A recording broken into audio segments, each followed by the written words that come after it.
இறைவா போற்றி, ஏகம்பத்துரையந்தாய் போற்றி, பாகம் பெண்ணுருவானாய் போற்றி, காவாய் கனகத்திரடை போற்றி, கைலை மலையானே போற்றி போற்றி. அரைசனி அன்பற்கடியனுடைய பணியாவையோடு ஆக்கை புரை புரை கணிய புகுந்து நின்றுரைக்கி ஒய்யுள் கடிந்த மெய்ச்சுடரே திரைபராமன்னும் அமுதத்தின் கடலே திருப்பெருந்துரை உரை சிவனே உரை உணர்வு இறந்து நின்ற உணர்வதோர் உணர்வே யான் உன்னை உரைக்குமாறு உணர்த்தேன். வேத நெறிதலை தூங்க செய்வத்துறை விளங்க பூதப்பரம்பரை ஒளிய புனிதவாய் மலர்ந்தழுத சீதவளர் வயற்புகழி துர்ஞான சம்பந்த பாதமலர் தலை கொண்டு திருத்தொண்டு பரவுவான் திருநாவுக்கரசு வளர் திருத்தொண்டி நெறிவாள வருஞான தவமுனிவர் வாகீசர் வாய்மைதிகள் பெருநாமச்சீர் பரவலுறுகின்றேன் பேருடையில் குருநாவுக்குறை செய்த உண்ணாமை உணராமே. நேசம் நிறைந்த உள்ளத்தார் நீளம் நிறைந்த மணிகண்டத்து ஈசன் அடியார் பெருமையினை எல்லா அவையும் துளையெடுத்து தேசம் உய்ய திருத்தொண்டர் தொகை முன்பணித்த திருவாளன் வாசமலர் மின்கள் வணங்க வந்த பிறப்பை வணங்குவான். எழுதரு மறைகள் தேரா இறைவனியில் இன்பங்கள் தொழிதரு காலத்து என்றும் பூசனை விடாது செய்து தொழுதகை தலைமீதேற துளும்பு கண்ணீருள் மூழ்கி அழுது அடியடைந்தன்மன் அடியவர் கடிமை செய்வான்.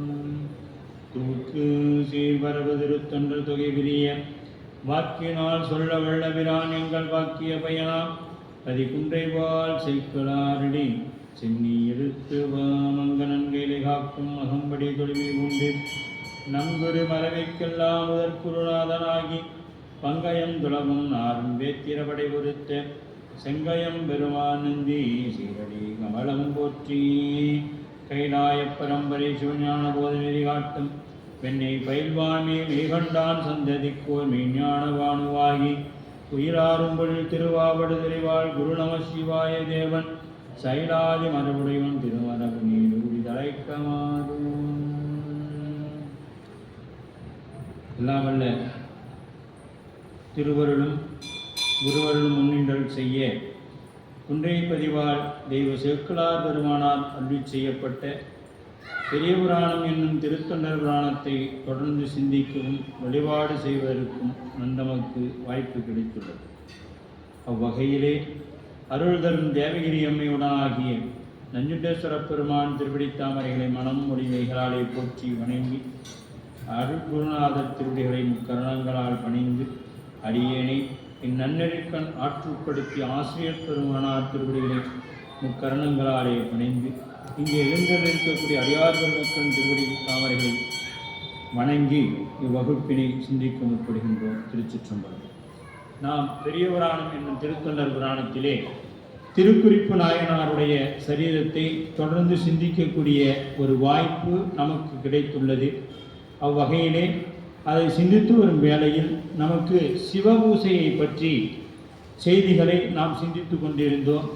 நவராத்திரியிலிருந்து ஏறக்குறை இதுவரையும் 9 பாடல்கள் மட்டுமே நம்மால் சிந்திக்க முடிந்திருக்கிறது.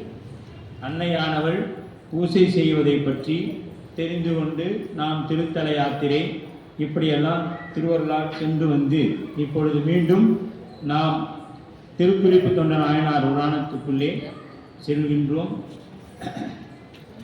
கோதிலா அமுது அணைவார் முளை குலைத்த தம் மணவாளன் நல் கோலம் மாது வாழவே காட்டி முன் நின்று வரங்கள் வேண்டுவ கொள்கை என்று அருள வேதகாரண ஆய ஏகம்பர் விரை மலர் செய்ய தாமரை கலலில் ஏதம் நீக்கிய பூசனை முடிந்தது இம்மை தான் அறிவிப்பதற்கு இறஞ்சி அப்படின்னு சொல்றார்.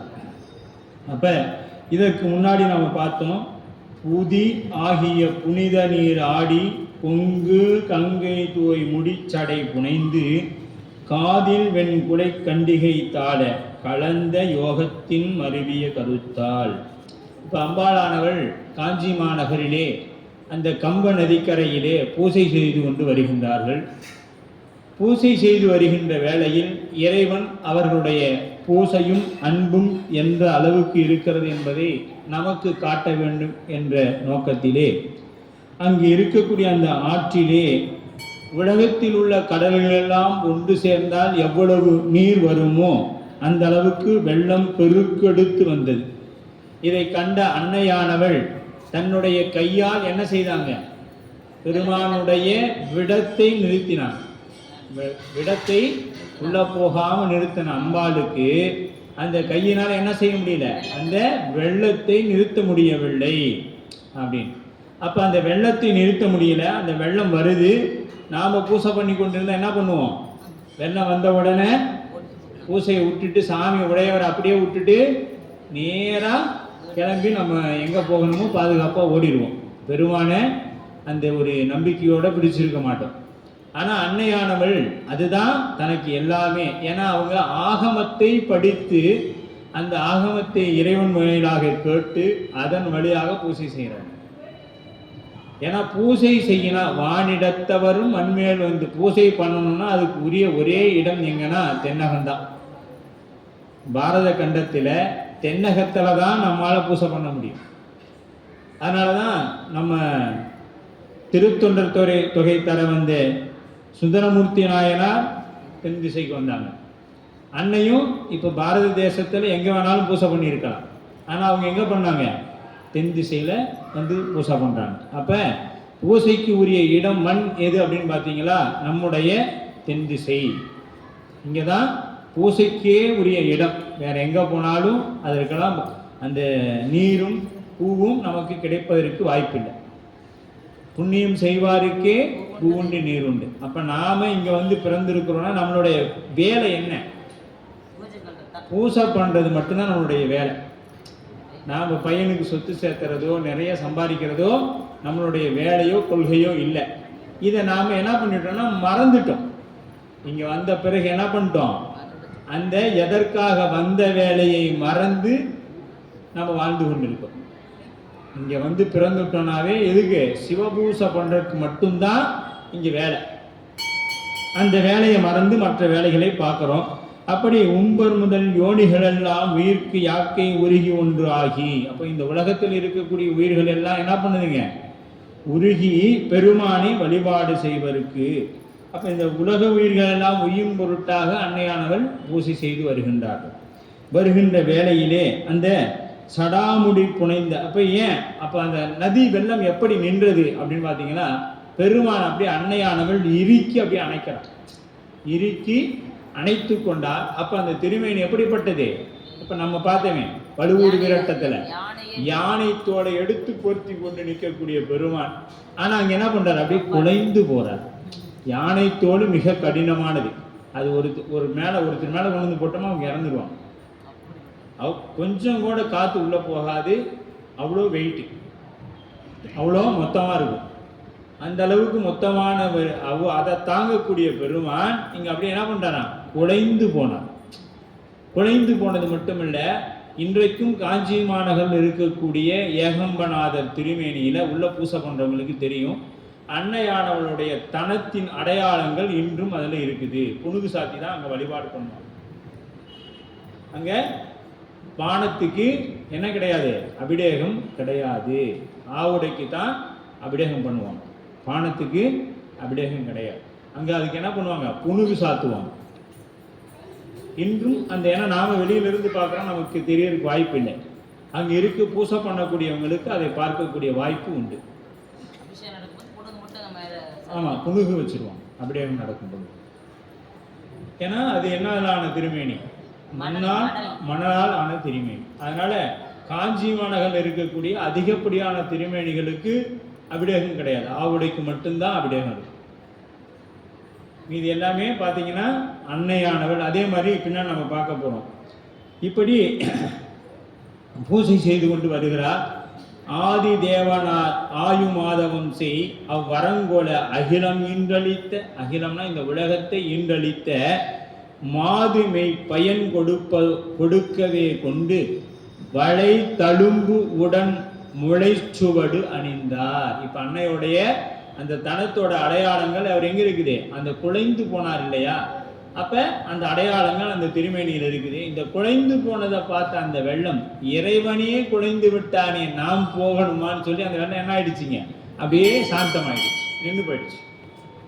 இறைவனே அன்னையிடத்திலே குலைந்து விட்டார், நாம போகணுமா அப்படின்னு சொல்லி அந்த வெள்ளம் அப்படியே நின்று போயிடுச்சு அப்படின்னு சொல்றாங்க. அப்ப கோதிலா அமுது, கோதிலா அமுது குற்றம் இல்லாத அனைவார் முளைக்கு குழைத்த தம் மணவான் தம் கோலம். அப்ப எப்படிப்பட்டது? கோதிலா அமுது, கோதிலா அமுதே குணக்குன்றே அப்படின்பார்.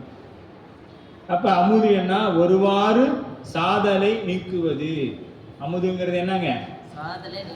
நாம மீண்டும் சாதனை என்ன? பிறவாமையை தரக்கூடியது அமுது. அது யார் இடத்துல இருக்குது? நம்ம நஞ்சுண்டேஸ்வரர் இடத்துல தான் இருக்கு. நமக்கும் புராணத்திற்கும் நெருங்கிய தொடர்பு உண்டுங்க. நம்ம சுவாமியோட திருநாமம் ஏகப்பட்ட இடங்கள்ல சொல்லப்படும். அவருடைய பெருமையை பேச வரக்கூடிய இடங்கள் எல்லாம் சேக்கிழார் பெருமான் நீலகண்டத்தை சொல்லுவார். நீலகண்டத்துக்கு அவ்வளவு பெருமை. நமக்கு ஏன் தெரியலன்னா, தன்னுடைய மதிப்பு நமக்கு தெரியாது, நம்முடைய மதிப்பு. அது மாதிரி பெருமான் நம்ம கூடவே இங்கே இருக்கிறதுனால அவரை நாம் என்ன எடுத்துக்கிறோம் அப்படின்னா, நம்ம சாமி தான், எப்போனாலும் பார்த்துக்கலாம் அப்படிங்கிற நிலைமையில நாம் இருக்கிறோம். ஆனால் நம் மூர்த்தம் நீங்கள் வெளியில் இருந்தீங்கனாவே உங்களை வா என்று அழைக்கும் வான் கருணை. நீங்கள் கோபுரத்தில் வந்து நின்னீங்கனாவே எங்கே வா அப்படின்னு கூப்பிடுவார் சுவாமி. அந்த அளவுக்கு கருணை உள்ளம் கொண்டவர் நம்ம நஞ்சுண்டேஸ்வரர். அப்படி அந்த கோதிலா அமுது அணைவாள் முளைக்கு குலைத்த தன் மலவாளன் தன் கோலம் மாது வாழாது காட்டி முன் நின்று வரங்கள் வேண்டியவர் கொள்க. அப்ப அமுது வாழா கூறின் அது உமைக்காக என்பார். கோதிலா அமுது என்றார் அப்படின்னா இல்லையாக செய்கின்ற பிறவி ஒழிப்பால். இல்லையாக கோதிலா, அப்ப குற்றம் இல்லாத இந்த பிறவி ஒழினா என்ன பண்ணணும்? நம்மகிட்ட குற்றங்கள் நீக்கி குணம் கொண்டு கோதாட்டி அப்படின்பார். இந்த குற்றங்கள்லாம் நீக்கணும். குற்றம் என்பது என்ன? பிறவிக்கு வருவது குற்றம், பிறவாமைதான் அமுது அப்படிங்கிறது. மணவாளன் நம் கோலம் கணவராகிய நல்ல கோலம் நல் என்ற அடைமொழி அக்கோலம் கொண்டாளுக்கு உயிர்கள் யாவையும் வாழும் பொருட்டாக. நல்லாள் அப்படின்னா இதுக்குண்ணா உயிர்கள் யாவும் வாழும் பொருட்டாக செய்யக்கூடிய செயல். அப்ப இவங்க எப்படி பூசை பண்ணினாங்க அப்படின்னு பார்த்தீங்கன்னா, சிவாகமத்தில் என்ன சொல்லப்பட்டதோ அந்த நெறியில பூசை பண்றாங்க. எப்படியோ நம்ம பண்றோமே, புண்ணியம் செய்தாருக்கு பூ உண்டு நீர் உண்டுலாம் பண்ணலை. ஆகமத்தில் என்ன நேரத்தில் எப்படி பூசை பண்ணணும்னு சொல்லப்பட்டதோ அந்த மலர்களையும் திரவிய பொடிகளையும் கொண்டு பூசை பண்றாங்க. அந்த பூசைக்கு இறைவன் மயங்காமல் இருப்பானா? ஆகம விதியால் செய்தாலும் உயிர்கள் யாவையும் மீண்டலும் பிராட்டியார் என்பது நாம் முன்னவே பார்த்தோம். காட்டி முன் நின்று, அப்ப சிவலிங்க திருமேனி மறைந்து நின்று நிலையிலிருந்து வெளிப்பட்டு கையிலையில் விற்றிருந்த திருக்கோலம் காட்டி. இப்போ சுவாமி வெளிப்படுறாருன்னா நாம் உடையவரை வச்சு பூசை பண்ணி கொண்டிருக்கோம். பூசை பண்ணி கொண்டிருக்கக்கூடிய நாம எங்க சுவாமி எப்படி வெளிப்படுவார்னா, உள்ளத்தில் என்ன மாதிரி வச்சு பூசை பண்றோமோ அந்த மாதிரி வெளிப்படுவார். அதுதான் யார் ஒருவர் உள்குவார் உள்ளத்துள்ளே அவ்வுருவாய் நிற்கின்ற அருளும் தோன்றும். இதை நாம் எங்க வேணாலும் பொருத்தி பார்த்துக்கலாம். இப்போ கைலையம் போனோம் அப்படின்னா நாம் எந்த திருமேனியை அதிகம் நினைத்து கொண்டிருக்கிறோமோ அந்த திருமேனி உருவம் நமக்கு காட்சி அங்கே கிடைக்கும். இது சென்று வந்தவர்களுடைய அனுபவம். கைலை சென்று இப்போ பக்கமாக நம்ம அந்தியூர் என்பவர் ஒருத்தவங்க போயிட்டு வந்தாங்க. அவங்க சொன்னாங்க, ஐயா நாங்கள் போய் தரிசனம் பண்ணணும், எனக்கு சுவாமி ரிஷபாரூடனாக காட்சி கொடுத்தார் அப்படின்னு சொல்லி சொன்னாங்க. எப்படிங்கம்மா உங்களுக்கு மட்டுமா? இல்லை, இன்னொருத்தர் வந்திருந்தாங்க, அவங்களும் அதையவே சொன்னாங்க, எனக்கு இப்படி இருக்கிற மூர்த்தம் தான் பிடிக்கும், இந்த மாதிரி பாருங்க இந்த இடத்துல இப்படி தெரியுது அப்படின்னு சொல்லி அவங்க அந்த ஒரு காட்சியை சொன்னாங்க. இப்படி ஒவ்வொருத்தருக்கும் அந்த திருமேனி ஒவ்வொரு என்ன உள்ளத்தில் இருக்கிறோமோ அது மாதிரி. இப்போ நாம் உடையவரே நம் உள்ளத்தில் வச்சு பூசை பண்ணணும். ஆன்மார்த்த பூஜை செய்யும் பொழுது பதார்த்தத்துக்கு கொண்டு வந்து அதை வெளியில் கொண்டு வந்து பூசை பண்ணுறதுக்கு முன்னாடி சிவபூஜை பெட்டகத்தை திறப்பதற்கு முன்பாக அந்த திருமேனியை உள்ளத்துள் வைத்து பூசை பண்ணணும். அந்த திருமேனி இங்கே எழுந்தொண்டு இருக்கிறதாகவும் அவருக்கு அபிடேகம்லாம் செய்து அலங்காரம் செய்து போற்றி செய்து பிறகு அந்த மூர்த்தத்தை வெளியே எழுந்தெடுக்கணும். இது சிவபூசை எடுத்த உடனே யாருக்கும் கைகூடாது. சிவபூசை செய்து வர இது என்ன பண்ணணும், பழக்கத்துக்கு வரணும். வந்தால் ஐயா நான் ஒரு 15 வருஷமாக சிவபூசை பண்ணுறேன். சரி, அந்த மாதிரி நான் உள்ளார உள் பூசை பண்ணுறோமா இல்லையே, அப்படிலாம் என்ன அப்படிலாம் நாங்கள் பண்ணுறது இல்லையா அப்படின்னா இன்னும் நீ சரியாக சிவபூசையை பண்ணலன்னு. அப்போ சிவபூசை பண்ணுறோம் அப்படின்னா என்ன பண்ணணும், உள்ளத்துள்ள அப்படியே ஒரு 5 நிமிடம், இப்போ வெளியில் ஒரு 5 நிமிடம் பண்ணுறோமா, அந்த 5 நிமிடம் உள்ளத்துள்ள நமக்கு வரணும். உள்ளத்துலேயும் வைத்து அப்படியே 5 நிமிடம் உட்காந்து பூசை பண்ணணும். அப்புறம் இன்னும் சில பேர் நம்ம என்ன பண்ண, வெளியில் பிரயாணங்கள் செல்கிறோம், அங்கே என்ன பண்ணணும், சிவபூசை அந்த நேரத்தில் இப்போ பெருமான் 6 காலம் பூசை பண்ணுறாங்க. 6 கால பூசையும் எப்போ, காலையில் உசக்காலம் காலையில் பார்க்கணும், 8 மணிக்கு 12 மணிக்கு, மாலை 6 மணிக்கு 8 மணிக்கு, இரவு 10 மணிக்கு. இப்படி 6 கால பூசையும் நம்ம உள்ளத்தில் பண்ணணும். அதுதான் மாணிக்க வாசக பெருந்தகை செய்தாங்க. எழுதரு மறைகள் தேரா இறைவனை எல்லில் தங்குள் பொழிதரு காலத்து என்றும் பூசனை விடாது செய். இந்த 6 கால பூசையை அவர் என்ன பண்ணார், விடாது செய்தார். இப்போ ஒரு கால பூசை பண்ணோன்னா குறைஞ்சபட்சம் நமக்கு நம்ம பண்ணுறதுக்கு எவ்வளோ நேரம் ஆகுதுங்க, 1.5 மணி நேரம் ஆகுது. 1 மணி நேரம் குறைஞ்சபட்சம் வச்சா கூட அடுத்து நம்ம அதுக்கெல்லாம் தயார் பண்ணுறது வேலை இதெல்லாம் பார்த்தீங்கன்னா 1.5 மணி நேரம் ஆகிடும். அப்போ மாணிக்க வாசக பெருந்தகை பண்ணார்னா எவ்வளோ நேரம் ஆகிருக்கும், 2 மணி நேரம். பூசை முடித்து பூசை முடித்து பூசை, இடையில உச்சிகாலம், மீண்டும் அவங்க அதுக்கு பின்னாடி ஒரு ஓய்வோ அல்லது எடுத்துகிட்டு மீண்டும் 6 மணிக்கு தொடங்கினாங்கன்னா இரவு 10 மணி வரை தொடர்ந்து பூசை. இப்படி 6 காலம் விடாது பூசை செய்து வந்தார். அவரை சுவாமி தேடி வந்தார். நம்மளும் அந்த எப்பொழுதுமே பூசை செய்ய செய்ய நம்மளுடைய நேரங்கள் அதிகமாகிட்டே போகணும். பூசையில் நாம் என்ன ஆகுது, பூசை வாங்கும் பொழுது 1.5 மணி நேரம் பண்ணுறோம், அப்புறம் 4 மணி நேரத்தில் முடிச்சிடும். அவ்வளோதான் நம்மளுடைய நிலை. நம்ம அன்பு எப்படிங்க, வாங்கும் பொழுது ஆசையாக இருக்குது, ஆசை 60 நாள் மோகம் 30 நாளுங்கிற மாதிரி ஆசையாக வாங்குகிறோம். வாங்கின பின்னாடி என்ன பண்ணுறோம், உட்காந்து 1.5 மணி நேரம் நமக்கே சளிச்சு போச்சு, என்னடா எப்படா பூசை முடிச்சுட்டு வருவாங்க அப்படின்னு. பின்னாடி ஐயா அதெல்லாம் பழகிருச்சிங்க, அவ்வளோதான், 4 மணி நேரத்தில் முடிச்சாச்சு. அந்த மாதிரி தான் நம்முடைய அன்பு இருக்குது. ஆனால் இங்கே அம்மையானவள் அப்படி இல்லை. பூசை என்ன சொல்லப்பட்டதோ முதல் நாள் எப்படி சொல்லி செய்தாங்களோ அதே போல் செய்து கொண்டு வராங்க. செய்து கொண்டு வந்ததை பார்த்த இறைவன் என்ன பண்ணிட்டாரு, நேரில் வந்துட்டார். நம்மளும் தான் பூசை பண்ணுறோம், வருவாரா இல்லை. அம்பாளுக்கு வந்து வரங்கள் வேண்டுவ கொள் என்றார். சாமி வந்து அம்மா நீ பண்ண பூசை போதும், உனக்கு என்ன வர வேண்டும்னு கேளுங்கிறாரு. இப்போ சாமி வந்து அன்னைக்கிட்ட கேட்குறாரு. அப்போ அன்னையானவள் சொல்கிறாங்க, வேதகாரண ஆய ஏகம்பர் விரைமலர் செய்ய தாமரை கழல் கீழ் ஏதம் நீக்கிய பூசனை முடிந்தது, இன்னும் தான் அறிவிப்பதற்கு இறைஞ்சி. 67ங்கம்மா. அப்போ என்ன பண்ணுறாங்க, அறிவிப்பதற்கு இறைஞ்சி ஏதம் நீக்கிய மந்திரம் சாதனம் குறைவின்றி நிகழும் பூசை.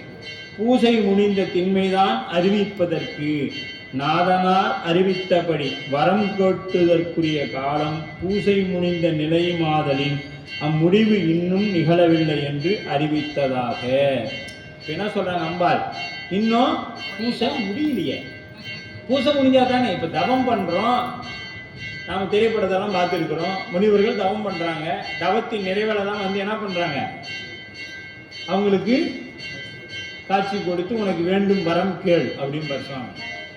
இங்கே அப்படி இல்லை. பூசையில் இடையில் கம்பையாறு பெருகவும் தாம் இறைவனை தழுவவும் அதற்கு குறைந்து வளைந்த சுவடு பூசனை முடியாது நின்றதென்பது இறைஞ்சி வரம் கொள்க இறைவன்பால் அவர் அறியாத தொன்மைதாம் அறிவிக்க புகுதல் போல இது நீக்குமாறும் இறைவனுக்கு பெரியோரிடத்தில் எதனையும் விண்ணப்பம் செய்ய வேண்டி வணங்கிய பின் கூறுதல் மரபாகும். இறைஞ்சி அப்படின்னா அஞ்சலி கூப்பி எப்போ வந்து சுவாமிகிட்ட கேட்கணும் அப்படின்னு ஒரு மரபு உண்டு.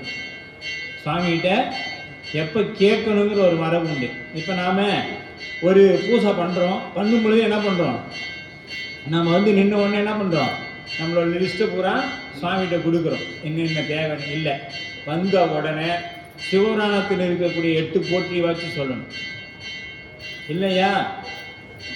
அப்பர் பெருமான் அருளி செய்த 108 கற்றவர்களும் கற்பக கனி ஒரு 108 போட்டி சொன்னேன். இதெல்லாம் என்னால் முடியாதுங்க. ஒரு தேவார பாட்டை பாடு, ஒரு தேவார பாட்டை பாடு, பஞ்சபுராணம் கூட வேண்டாம், ஒரே ஒரு பாட்டு. அதுக்கு தான் அவர் அங்கே உட்காந்துக்கிறார். அவருக்கு பூமாலை எல்லாம் தேவையில்லை, பாமாலை தேவை. அவருக்கு பிடித்தமானது சொற்றமிழால் நம்மை பாடுக மண்மேல். அதுக்கு தான் அவர் அங்கே இருக்கிறார். சரி, அப்போ பாடணும். பாடி முடித்த பிறகு நமக்கு என்ன தேவைங்கிறத சொல்லணும். அதுதான் நமக்கு சொல்லப்படுது ஆகணும். அப்போ வந்த உடனே பெருமானிடத்தில் என்ன பண்ணக்கூடாது, விண்ணப்பத்தை வைக்காம பூசையை நிறைவு பண்ணிட்டு, பூசை முடிந்த பிறகுதான் சுவாமி எனக்கு இது வேணும் அப்படின்னு கேட்கும், ஒரு லிஸ்ட்டை கொடுக்கணும். ஆனால் நாம் வந்த உடனேயே லிஸ்ட்டை கொடுத்துறோம், அப்புறமேட்டு பாடவும் மாட்டோம், போயிட்டே இருக்கும். இதுதான் நம்முடைய நிலையாக இருக்கிறது. இங்கே அப்படி நமக்கு நாம் போய் ஒரு லிஸ்ட்டை கொடுத்து சாமி அதை பார்த்து அப்புறம் சண்டிகேஸ்வரத்தை கொடுத்து வெரிஃபிகேஷன் பண்ணி இது பொய்யான அப்ளிகேஷனா உண்மையான அப்ளிகேஷனா பாருன்னு பார்த்து நமக்கு விண்ணப்பத்தை படிக்கிறதுக்குள்ள இங்கே அம்மாளுக்கு என்ன பண்ணிட்டாங்க, நேர்லேயே சுவாமி வந்துட்டார். வந்து கேட்குறாரு, இன்னும் முடியல. அது அடுத்த பாடலை பாருங்க. சொன்ன அண்டர் நாயகர் எது நின்று கூறும் அளவினால் அஞ்சி அஞ்சலி கூப்பி கொண்ட இற்றையின் பூசை இன்னும் குறை நிரம்பிட கொள்க என்று அருள வண்டுவார் குழல் மலைமகள் கமல வதனம் நோக்கி அம்மலர்கண் நெற்றியின் மேல் முண்ட நீற்ற நின் பூசை என்றும் முடிவதில்லை நம்பால் என மொழியே. இப்ப அம்பாள் சொல்றாங்க, அண்டர் நாயகதை நின்று கூறும் அளவினால் அஞ்சி, அவர் எதிரே நின்று வேறு மறு மொழி சொல்ல புகுவதால் அஞ்சி. என்ன பண்றாரு சுவாமி, வந்து கேட்கிறாரு, கேட்ட வேற ஏதாவது சொல்றதுக்குள்ள அம்பாள் அப்படியே அஞ்சுறாங்க. எது கொண்டு ஏற்றுக்கொண்டு இதுவரை செய்த பூசையின் பகுதியை ஏற்றுக்கொண்டமை அவர் கோலம் காட்டி வெளிப்படுத்தி அருள்நாளும் வரம் கொள்கை என்றமையாலும் கொண்ட.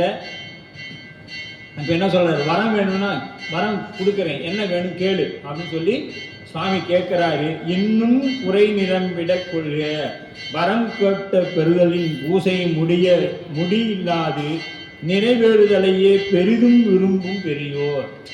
இப்போ பெரியவருக்கு என்ன அழகு அப்படின்னா, குறையே குன்றே அணையா குற்றங்கள் குணமான் கொள்ளுதல் தான் பெரியவங்களுக்கு அழகு.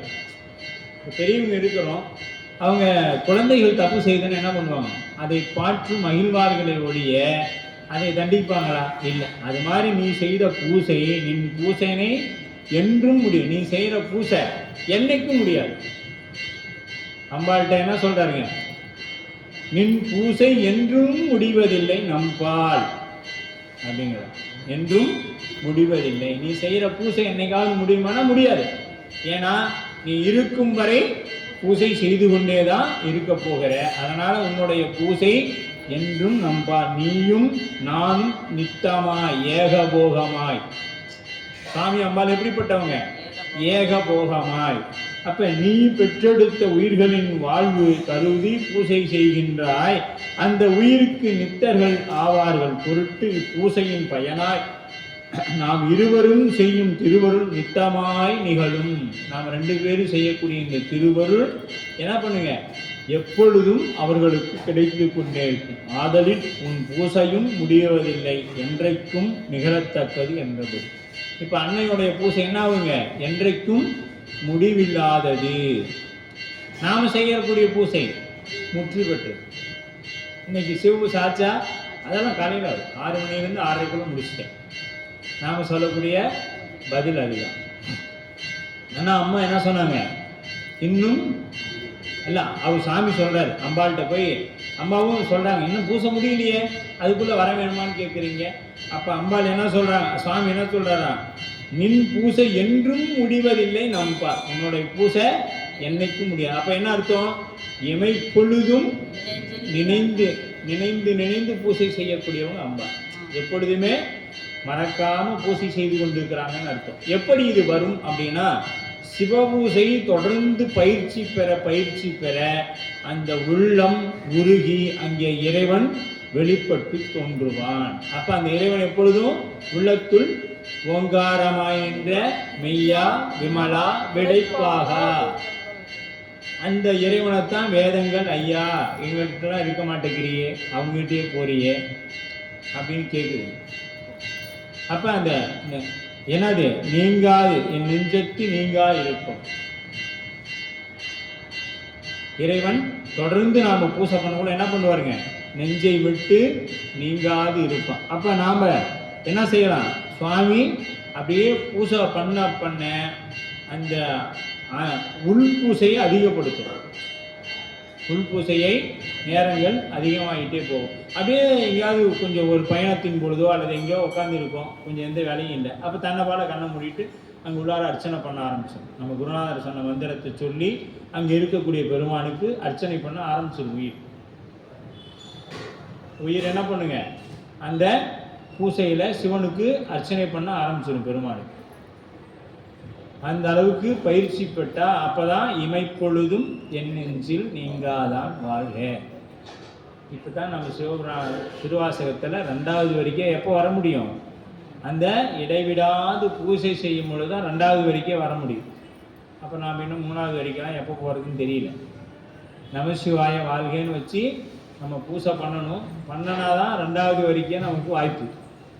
அதெல்லாம் பார்த்துக்கணும். நான் அப்போ மாறிலாத இப்பூசனை என்றும் மன்ன எம்பிரான் மகிழ்ந்து கொண்டருளி ஈரிலா இப்பதியின் உள் எல்லாம் அறமும் யான் செய்ய அருள் செய்ய வேண்டும்.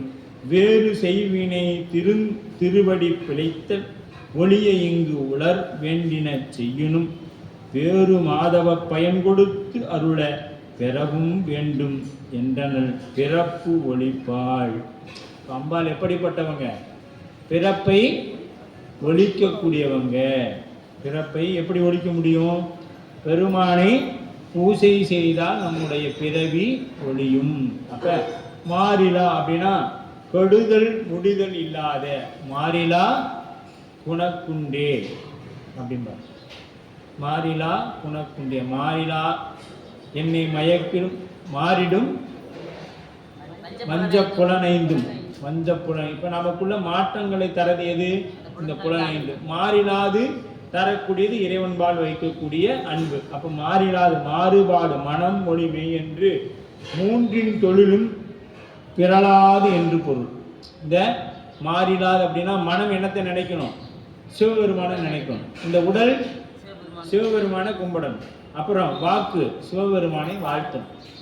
இதுதான் மாறிலா மா கருணை வெல்லமே அப்படின்னு சொல்லுவாங்க. அப்ப மாறு கைமாறு என்று கொண்டு வேண்டும். கைமாறு, அப்ப கைமாறு கருதா, கைமாறு செய்ய இயலாது. இப்ப பெருமான் நமக்கு செய்ததை நாம் ஏதாவது கைமாறு செய்ய முடியுமா? ஏன்னா நாம கேட்டா நமக்கு இந்த பிறவியை கொடுத்தார். அவர் நம் மீது வைத்த கருணையின் காரணமாக நாம கொண்டு என்ன பண்ணோம், 63 பற்றி தெரிந்து கொள்ளணும், திருவாசகம் தேவாரங்களை படிக்கணும். இல்லை நாம் ஏதாவது இன்ன ஊரில் இன்னாருக்குத்தான் நான் தாய் தந்தையினரா, இன்ன நிறத்தில் இப்படிலாம் பிறக்கணும்னு கேட்டோமா? இல்லையே, அவராக கொண்டு வந்து நம்மை இங்கே அந்த பிறவிக்கு போடுறார். ஏன் அப்படின்னா நம் மீது வைத்த கருணையின் காரணமா.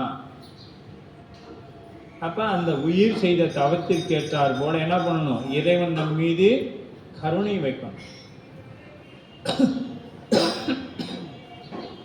அப்ப இந்த கைமாறு இல்ல, அப்ப மாறிலா ஒப்பற்ற என்று கொண்டு எல்லாவற்றும் சிறந்தது எதுங்க, இது எல்லாவற்றையும் விட உலகத்திலேயே மிக எல்லாவற்றையும் விட சிறந்தது எதுன்னு கேட்டீங்கன்னா சிவபூசை. சிவபூசை ஒன்றுதான் உலகத்திலேயே மிகவும் சிறப்பானது. அதான் சொல்றாங்க, மாறிலா இப்பூசனை என்றும். சிவபூசை என்பது எவ்வளவு முக்கியம் பார்த்தீங்க, என்றைக்கும் நிலைத்திருக்கக்கூடியது, அது நமக்கு மாறிலாத இருக்கக்கூடியது, என்றும் இருக்கக்கூடியது. இன்னைக்கு மட்டும் இல்லைங்க, என்னைக்கும் நமக்கு இருக்கக்கூடியதாக இருக்கும். அதான் மாறிலாத பூசை. என்றும் என்றும் முடிவதில்லை, என்றும் மன்ன எம்பிரான் மகிழ்ந்து கொண்டருளி. என்றும்னா என்னைக்கும் இருக்கக்கூடியது. நேற்றும் பூசை பண்ணாங்க, இன்னைக்கும் சிவபூசை பண்றோம், நாளைக்கும் சிவபூசை நடந்து கொண்டே இருக்கும். எப்பொழுதும் இந்த பூசணி நடந்து கொண்டே இருக்கும். அதனால தான் மன்ன எம்பிரான், மன்ன எம்பிரான் நிலைத்து இருக்கக்கூடிய எங்கள் பிரான், எம்பிரானா தலைவன், எங்கள் அருள் செய்ய வேண்டும். ஈரிலா இப்பதி ஈறு சேர் பொழுதினின் விடுதி இன்றியே மாறிலா திரித்திடும் வனக்குள் காஞ்சி.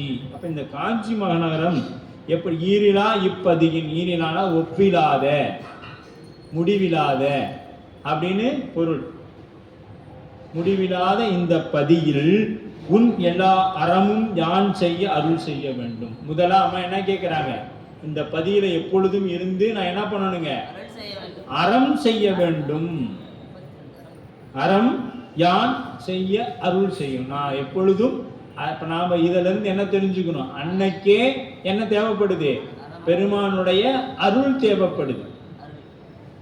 அறம் செய்யணும்னா அருள் வேண்டும். யாருக்கு வேண்டும், அன்னைக்கே அதுதான் வேண்டும்.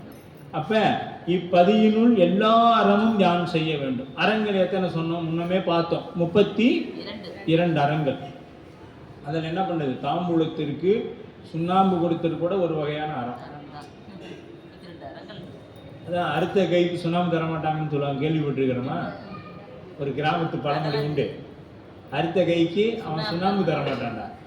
ஏன்னா அறுத்த கைக்கு ரத்தம் நிக்கிறதுக்கு என்ன பண்ணுவாங்க, சுண்ணாம்பு வைப்பாங்க, அதை கூட தர மாட்டாங்க. அதனால அந்த கிராமத்து பழமொழியில் அது சொல்லுவாங்க. ஆனா அந்த சுண்ணாம்பை தாம்பூலம் போடுவதற்கு கொடுத்தோம்னா அது சிவபுண்ணியம், அறம். அதுக்கடுத்து நம்மளுடைய தலைக்கு தேங்காய் எண்ணெய் வச்சுக்கிட்டோம்னா அது அறம். இது பாருங்க, நீங்க மற்றவங்களுக்கு செய்ய தேவையில்லை, உங்களுக்கே நீங்க நம்முடைய தலைக்கு எண்ணெய் வச்சுக்கிட்டீங்கன்னா அது அறம். அப்ப இது எவ்வளவு முக்கியம்னு பாத்தீங்க. அப்ப என்ன பண்றோம், நம்ம அறம் செய்யலேன்னு அர்த்தம். 32 அறங்கள்ல பாருங்க எவ்வளவு நம்மை பொருட்டு அந்த அறங்கள்லாம் அருள் செய்திருக்கிறாங்க. தலைக்கு எண்ணெய் வைத்தல், காலையில் அந்த விடியற் காலை பொழுதில் எந்திரிக்கிறது, இதெல்லாம் ஒரு வகையான அறம். சூரிய உதயத்திற்கு முன்பாக குளிக்கிறது, அதுக்கு சீயக்காய் பயன்படுத்துறது, இதெல்லாம் ஒவ்வொரு அறங்கள். நாம் இது முன்னமே பார்த்தோம், 32 அறங்கள் என்னென்ன அப்படிங்கிறதெல்லாம் பார்த்தோம் இல்லையா, ஒரு பட்டியலே போட்டு பார்த்தோம். அது மீண்டும் ஒரு முறை பார்த்தலாமா?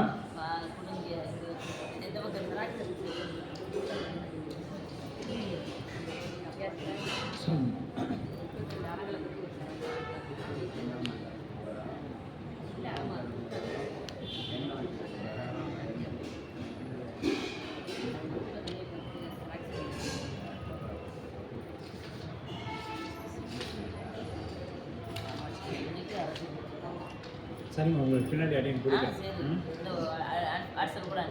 அனுப்பிடுறேன். என்னென்ன அறங்கள் அப்படிங்கிறத நம்ம முன்னமே பார்த்தோம், அது வேற இதில் இருக்குது போல. அப்போ இப்பதியினுள் எல்லா அறமும் பயன் உலக நாயகனாகிய சிவபெருமானுடன் கூடி தாம் நடத்தும் இல்லறத்தினால் எல்லா உயிர்களையும் காத்தல் கடமையாதலும். இப்போ அம்பாளி சிவபெருமானோட இருக்கிறது எதுக்காக, எல்லா உயிர்களையும் காக்கிறது பொருட்டாக.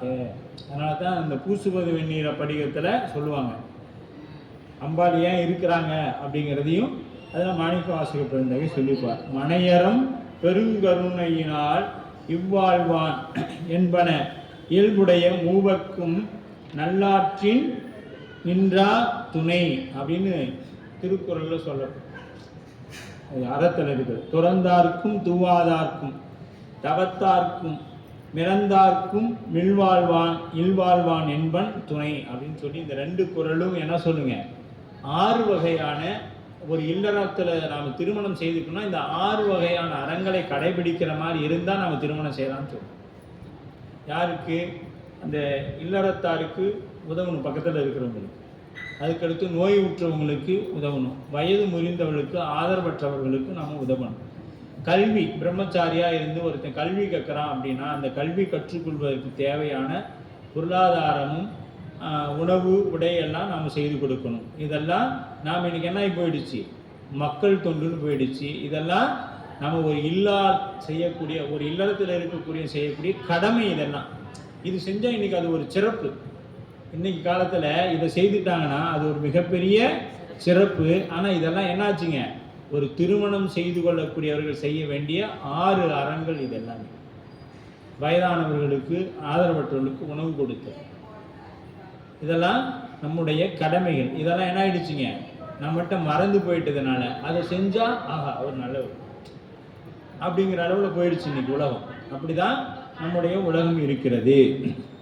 அப்ப அறம் யான் செய்ய அருள் செய்ய வேண்டும், வேறு செய்வினை திருவடி பிழைத்தல் அப்படிங்கிறாங்க.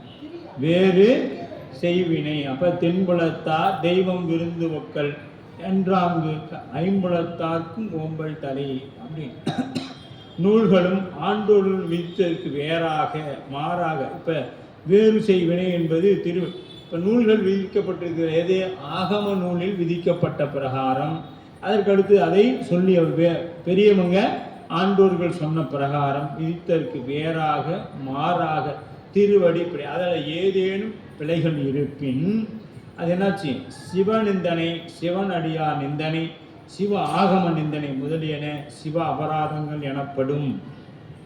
இப்ப வேறு திருவடி பிழைத்தல், இந்த திருவடி பிழை என்பது என்னன்னு பார்த்தீங்கன்னா, திருவடி பிழைத்தல் அப்படின்னா சிவநிந்தனை, சிவபெருமானை நிந்தனை செய்ததை தான் நம்ம பார்த்து கொண்டிருந்தோம்னா நமக்கு என்னாச்சுங்க, சிவ அபராதம் வந்துடும், சிவ அபராதம் வந்துடும். அதுக்கடுத்து அடியார் நிந்தனை, ஒரு அடியாரை போய் நாம் என்ன பண்ண முடியாது.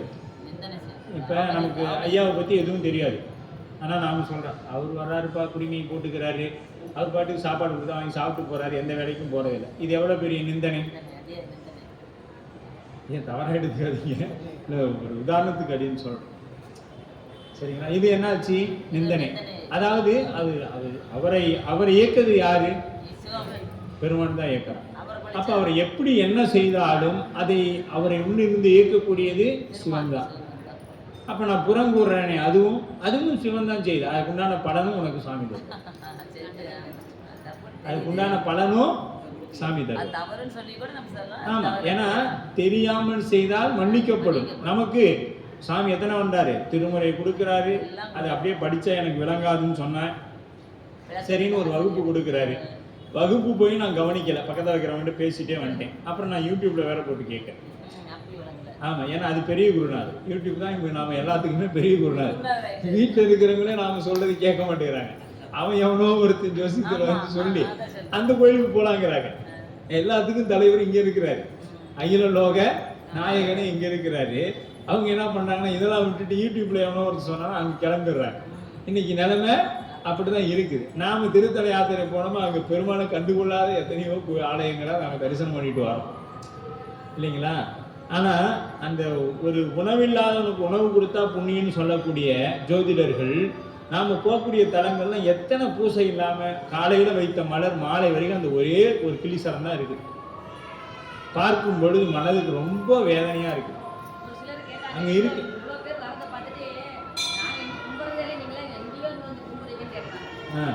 அதனால ஏன்னு கேட்டீங்கன்னா, நாம் அடுத்த முறை போகும் பொழுது அவங்களுக்கு பேசாம ஒரு கோயிலுக்கு ஒரு 1/2 கிலோ அரளியாவது வாங்கி கொடுத்துடலாமா, இல்லை ஒரு அரளி செடி போற பக்கம் போற நம்ம வச்சுட்டு வந்துடலாமா அப்படிங்கிற எண்ணம் வருது. ஏன்னு கேட்டீங்கன்னா, அங்க செடி ஒரு 20 செடி வாங்கிட்டு போயிட்டு 20 வில்வமும் 20 எத்தனை ஆலயங்களுக்கு போறோமோ அத்தனை அரளி செடியும் வில்வ தளமும் வச்சுட்டு வந்தோம்னா இது ஒரு புண்ணியமா போகும். ஏன்னா தண்ணி ஊற்றினா வளர்த்தக்கூடாது. முடிஞ்ச அளவுக்கு அபிஷேக தண்ணி போகிற மாதிரி இடமா பார்த்து வச்சுக்கலாம். அவங்க போய் அபிஷேக தண்ணியெல்லாம் ஊற்றி யாரும் வளர்த்துறதுக்குலாம் இங்கே தயாராக இல்லை, சரிங்களா. ஏன்னா அப்போ வரக்கூடிய ஏதாவது சாமிகிட்ட ஒரு விண்ணப்பம் வச்சுட்டு வருவோமே, சாமி இங்கே வரக்கூடிய ஏதாவது ஒரு அடியார இதில் வர பூவை பறித்து நீங்கள் சாத்திக்கிங்க, அவ்வளோதான் எங்களால் செய்ய முடியும்னு சொல்லிட்டு வருவோம். ஏன்னா அவ்வளோ மனதிற்கு வேதனையாகும். அங்கே இருக்கக்கூடிய அந்த மரங்கள் முளைத்து போய் அப்பா ஏகப்பட்ட கோபுரங்கள், அதெல்லாம் நீ கட்ட முடியாது, ஆலயங்களை கட்ட முடியாது. அங்கே இருக்கிறவங்களுக்கு என்னன்னா, நாம் எப்படி நம்ம நஞ்சுண்டேஸ்வரர்கிட்ட ஏனா தானான்னு வரமோ அது போல் அங்கே இருக்கிறவங்க வருஷம் ஒரு நாள் கூப்பிட்றாங்களா. இன்னைக்கு நம்ம யாத்திரை போகும்பொழுது இந்த ஆண்டு யாத்திரையில் அடியானுக்கு என்ன ஒரு மகிழ்ச்சி அப்படின்னு பார்த்தீங்கன்னா, அந்த ஒவ்வொரு ஆலயத்திற்கும் போகும்பொழுது அந்த கோயிலோட உற்சவத்தில் கூட அவ்வளோ பேர் இருப்பாங்களான்னு தெரியாது இந்த திருவிழா காலங்களில். ஆனால் நாம் போகும் பொழுது, சிதம்பரம் போகும் பொழுது அடியானுக்கு இறைவன் உணர்த்தியது என்னன்னா, அங்கே பெருமாளுக்கு குடமுழுக்குன்னு சொல்லி எல்லாம் அங்கே நிற்கிறாங்க. எங்கள் ராஜா இங்கே தனியாக ஒரு 50 பேர் தான் இருந்திருப்பாரு. பார்த்தாரு, அங்கே நம்ம படைகள்லாம் கூட்டிட்டு அப்படியே வண்டியை கொஞ்சம் உள்ளார விடுப்பா அப்படின்னு. சரிங்க சுவாமி, திருப்பனந்தாள்லேருந்து உத்தரவு. நான் வந்துட்டேன் சாமி, நேராக அங்கே போய் நின்று. அப்போ பார்த்தீங்கன்னா அங்கே விட இங்கே தான் நல்ல சாமி நிறுத்திட்டார். இது அடியனுக்கு போயிட்டு வந்த பிறகு திருவிழா ஒன்று கொண்டது. ஏன் நம்மளை சாமி காரணமே இல்லை. ஏன்னா இப்போ நம்ம சிதம்பரம் திட்டமும் கிடையாது. நாம் 8 மணிக்கு நிறைவு பண்ணிட்டு கிளம்புறது, அப்படியே சேர்த்தியா போயிடலாம் சீக்கிரம் நம்ம ஊருக்குன்னு நினைச்சா, சுவாமி என்ன பண்ணாரு, வா இங்க அங்க எங்க போற, இங்க எல்லாம் நம்மகிட்ட ஆளே இல்லை, என்னையெல்லாம் என்ன நினைப்பாங்க, இத்தனை அடியார்கள் இருக்கிறீங்க அப்படின்னு நினைச்சிட்டு என்ன பண்ணாரு, ராஜா நம்மளை கூப்பிட்டுட்டார். இப்ப அவரு கூப்பிடாம நாம சிதம்பரத்துக்கு போயிருந்தா கடவுள் நட சாத்திருப்பாங்க. நம்ம போறோம், தீபாவளி நடக்குது, சாமி பள்ளி அறைக்கு போறாங்க. இப்ப ராஜா புறப்பாட்டுக்கு அங்க ஆள் வேணும். தொண்டர்கள் எப்பொழுதுமே அவர் தொண்டர்கள் இல்லைன்னா ஒத்துக்க மாட்டாருங்க. அவருக்கு தொண்டர்கள் தேவை. பத்தாவதுக்கு தன்னுடைய மச்சானுக்கு வேற நிறைய கூட்டம். நம்ம பக்கம் ஆளுங்களே இல்லையே. நாம காலையில அங்க என்ன பண்ணோம், ஏற்கனவே அவங்க சதுரங்கம் ஆடி ஆடி அம்மா என்ன பண்ணிட்டா, அவங்க அண்ணனுக்கு சப்போர்ட் பண்ணிட்டாங்க. அந்த கோபத்துலதான் அவர் 8 கோயில் போய் அங்க நாம எல்லாம் பார்த்துட்டு வந்தோம். தீவேதிக்குடி, திருமணஞ்சேரி, அதெல்லாம் கோமல், இதெல்லாம் பார்த்துட்டு வந்தோம். இது அங்கேயும் ஏற்கனவே பிரச்சனை. அப்புறம் சாமி பார்த்தார், சரி எல்லாம் அப்படியே கிளம்பி இங்க வந்துருங்க, நம்ம தொண்டர்கள் எல்லாம் நம்ம தான் என்னைக்கும் அப்படின்னு அவர் முடிவு பண்ணி நம்மளை கூப்பிட்டுக்கிட்டார். அதுதான் உண்மை. ஆமா, அங்க போய் நின்ன உடனே அப்பா எல்லாரும் ஒரு 160 டிகிரி வந்துச்சு. நம்ம பத்தி என் கட்சியில் ஆள் வந்துட்டாங்க. சாமி எப்பொழுதுமே அவர் தொண்டர்களை கூடவே வைத்துக் கொண்டிருப்பார். அடியார்கள் இருந்தாதான் அவருக்கு ஆனந்தம். அதனாலதான் இத்தனை பேரையும் வச்சது இல்லை. எதுக்காக இத்தனை பேரையும் வச்சாங்க, அதற்கு தான். சரிங்களா? அங்கே ஒவ்வொரு ஆலயமும் பார்க்கும் பொழுது நமக்கு அந்த உணர்வுகள் வரணும். சுவாமிக்கு யாருக்கு யாரெல்லாம் இறைவனை பார்த்தீங்க, எத்தனை இடத்துல காலையில் வைத்த மலர் வாடி போயிருக்கு. நாம் மாலை பார்க்கும் பொழுது, காலையில் பார்க்கும் பொழுது நம்ம காலை இரவு தரிசனம் போகும்போது அன்று முந்தன் நாள் வைத்த மாலை வாடி போய் தான் சாமிக்கு. அப்போ நமக்கு அது எவ்வளவு ஒரு வருந்தத்தக்க ஒரு எண்ணம் பெருமானிடத்தில். நான் எங்கேயுமே போனால் அதெல்லாம் அடையன்னு பார்த்தேன். சாமிக்கு என்ன இருக்குது, எப்போ அபிஷேகம் பண்ணாங்க அப்படிங்கிறதெல்லாம் அப்படியே பார்த்து கொண்டே இருந்தோம். அடுத்த முறை வரக்குள்ள சிந்தனைகள் கொடுத்தாங்க. வரக்கூடிய அன்பர்கள் முன்னமே நம்ம போயிட்டு எங்கெங்கே என்ன இருக்குது, அங்கே என்ன தேவை, இப்போ எப்படி இந்த முறை போய் சாமி சிலதை நமக்கு செய்ய வைத்தாரோ அதுபோல் அந்தந்த இடங்களில் போய் நாம் செய்யணும். நந்தியூர் அன்பர்கள் சொன்னாங்க, ஐயா அடுத்த முறை நாம் வரும் பொழுது நாம் என்ன பண்ணணும்னா ஒரு ஆலயத்தை தேர்ந்தெடுத்து அந்த ஆலயத்துக்கு தேவையானவற்றையெல்லாம் செய்துட்டு வரணும் அப்படின்னு ஒரு நோக்கம். நமக்கும் நீங்களும் சொல்லலாம் எங்களுக்கு, ஆனால் நம்ம நண்பர்கள் யாரும் என்கிட்ட எதுவும் சொல்றதில்லை. நம்மளுடைய யாத்திரையின் நோக்கம் அந்த ஆலயங்களில் நம்மளால் முடிந்த கைங்கரியம் ஏதாவது செய்ய வேண்டும் என்பது தான். வெறும் வழிபாட்டோடு இல்லாமல் ஏதாவது அந்த ஆலயத்துக்கு செய்ய வேண்டும் அப்படிங்கிறது தான். அதனால சில பேர் என்ன சொல்லுவாங்க, பயணத்தொகை அதிகம் என்ற விமர்சனங்கள் கூட வரலாம். ஆனால் நாம் அங்கே என்ன பண்ணுறோங்கிறது வந்தவர்களுக்கு தெரியும். அதை அடியன்னு சொல்ல தேவையில்லை இல்லைங்களா? அப்போ அந்த ஆலயங்களுக்கு என்ன தேவை அப்படிங்கிறத நாம் இப்போ இருந்தே திட்டமிடணும். இப்போ நாம் அரளிச்செடியும் ஒரு வில்வ மரமும் வைக்கலாம் அப்படின்னு ஒரு முடிவுக்கு வந்திருக்கோம். அந்த ஒரு அரளிச்செடிங்கிறத 2ஆக வைக்கிறதுக்கு கூட நாம் முயற்சி பண்ணணும். ஏன்னா ஒரு கண்டு 30 ரூபா 40 ரூபா தான் வரப்போகுது. அப்போ ஒரு வாங்கினோம்னா எல்லாம் ஒரு 20 தலங்களுக்கும் வச்சுட்டு வந்தோம்னா புண்ணியம் தானே. புண்ணியமோ இல்லையோ பூசைக்கு மலராச்சு, காசு போட்டு அவங்க வாங்க தேவையில்லை. அப்போ அந்த ஆலயத்தில் இருக்கக்கூடிய சிவலிங்கத்துக்கு என்னாச்சுங்க, நீங்கள் தொடுத்து போட வேணாம், ஒரு 10 மலர்களை பறித்து இறைவனுக்கு போடலாம். அந்த அர்ச்சகர்கிட்ட ஐயா சாமி மேலே பூ வாடி இருக்கு, நீங்கள் சுவாமிக்கு என்ன பண்ணுங்க, இந்த பூவை பறித்து போடுங்க. ஒரு அதிகபட்சம் ஒரு மாதத்தில் ஒரு 10 பூ வரைக்கும். நம்ம ஒரு செடி வச்சாங்கன்னா ஒரு மாதத்தில் ஒரு 10 அரளி பூவாவது வச்சிடும். அதை எடுத்து, ஏன்னா அவ்வளோ பெரிய திருமேனி இருக்குது, 4 அடி உயர திருமேனி, இவ்வளோ பெல்லிசரம் பாடி போய் இருக்குது. அதை பார்த்துட்டு நாமளும் வரோம். இப்போ 200 பேர் 150 பேர் போனோம், அந்த திருமேனியில் இருக்கக்கூடிய அந்த மலர்களை பார்த்துட்டு வரோம். அது எவ்வளோ சங்கடமாக இருக்குது. அப்போ ஏன் அப்படின்னா அங்கே பூசை பண்ணுறவங்களுக்கு உரிய ஒரு சன்மானம் கிடையாது. பூசை பண்ணான்னா அவங்க குடும்பத்தை நடத்துறதுக்காக நமக்கு வாழ்வாதாரத்துக்காக ஏதாவது வேணும் இல்லை, அங்கே அது இல்லை. ஏன்னா அவங்களுக்கு நிறைய 1/2 கிலோமீட்டர் ஒரு சிவாலயம், ஒரு ஒரு கிலோமீட்டர் ஒரு சிவாலயம், அங்கே மொத்தமே 10 வீடு தான் இருக்குது. இப்போ ஒரு வேள்விக்கும் போக முடியாது அங்கே இருக்கிறோம். அப்போ அவங்க என்ன பண்ணணும், ஏதேனும் பூசைகளுக்கோ இல்லை வேறு இடங்களுக்கு போய் வேறு தொழில் செய்து தான் அவங்க இறைவனுக்கு கொண்டு வரணும். இறைவனுக்கு ஏதாவது செய்யணும். அப்போ நம்ம போன்றவர்கள் போனோம்னா போய் பார்த்துட்டு மட்டும் வரக்கூடாது. அங்கே என்ன தேவைகள் நம்மால் இயன்றது, நாம் அதுக்காக எல்லா தேவைகளும் நம்மளால் பூர்த்தி பண்ண முடியாது. நம்மால் இயன்றதை அந்த ஆலயங்களுக்கு என்ன செய்யணும் அப்படிங்கிறதையும் நம்ம பார்த்து அபிஷேக பொருள் இப்போ எல்லாமே கொடுத்துட்டு வரோம். இப்போ நாம் கொடுத்துட்டு வந்தது பார்த்தீங்கன்னா 1 வாரத்துக்கு ஆகும். எண்ணெய் 1 நாளைக்கோ 2 நாளைக்கோ வரும் இல்லையா? இப்போ இது மாதிரி இன்னும் நிறைய செய்யக்கூடிய ஆற்றலும் இறைவன் நமக்கு தரணும். போனோம்னா ஒரு கோயிலுக்கு 1 டின்னு எடுக்கிற அளவுக்கு நமக்கு சாமி நம்மளை வளர்க்கணும். போனோம்னா 1 டின்னு எடுத்து கொடுத்தோம்னா 1 மாதத்துக்காவது அந்த இறைவனுக்கு விளக்கெரியும். அந்த மாதிரி சுவாமி நமக்கு ஒரு உறுதிப்பாட்டை, மன உறுதியை கொடுக்கணும்னு பெருமாட்டை வேணும். அப்போ ஏன்னா சிவநிந்தனை, அடியார் நிந்தனை, அடுத்தது வேத சிவ ஆகம நிந்தனை. இப்போ நம்ம நண்பர்களே இருக்கிறோம், சிவர் ஆகமத்தை நிந்தனை பண்ணுறோம், அது சிவ அபராதத்தில் சேர்க்கும். நமக்கு காக்கைக்கு தன் குஞ்சு பொன் குஞ்சு அவ்வளோதான். அதுக்காக மயில போய் நம்ம குற்றம் சொல்லக்கூடாது. புரியுங்க? நமக்கு அது புரியல, தெரியல, அதுக்காக அது குற்றம் சொல்லக்கூடாது. நமக்கு தெரியலங்கிறதுக்காக அது குற்றம் சொல்லக்கூடாது. அதையும் நம்ம பெருமான் தான் அருள் செய்யலாம். இப்போ அன்னைக்கு எதெல்லாம் எண்ணில் ஆகமம் எம்பி இறைவர், எண்ணிலாத அந்த ஆகமங்களை என்ன பண்றாரு? இறைவன் தான் அன்னை இடத்துல போதிக்கிறார் இல்லையா?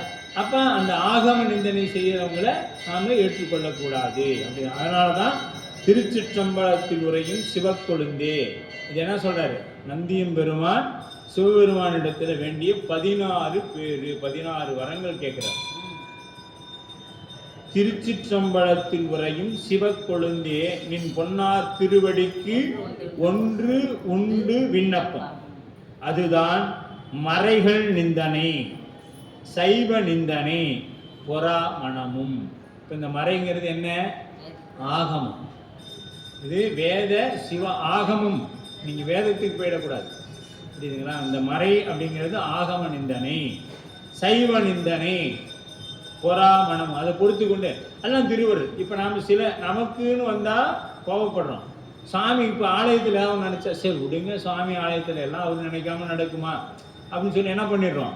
அதை திருவருள் மேலே இறக்கி வச்சிடும் அந்த பாரத்தை. அப்போ மறைகள் நிந்தனை, சைவ நிந்தனை, பொறாமணமும் தருகன் ஐம்புலன்களுக்கு ஏவல் செய்யுரா சதுரும் பிறவி தீதெனா பேதையர் தம்மோடு பிணக்கும். இப்போ பிறவி என்கிறது என்ன நினைக்கணும்?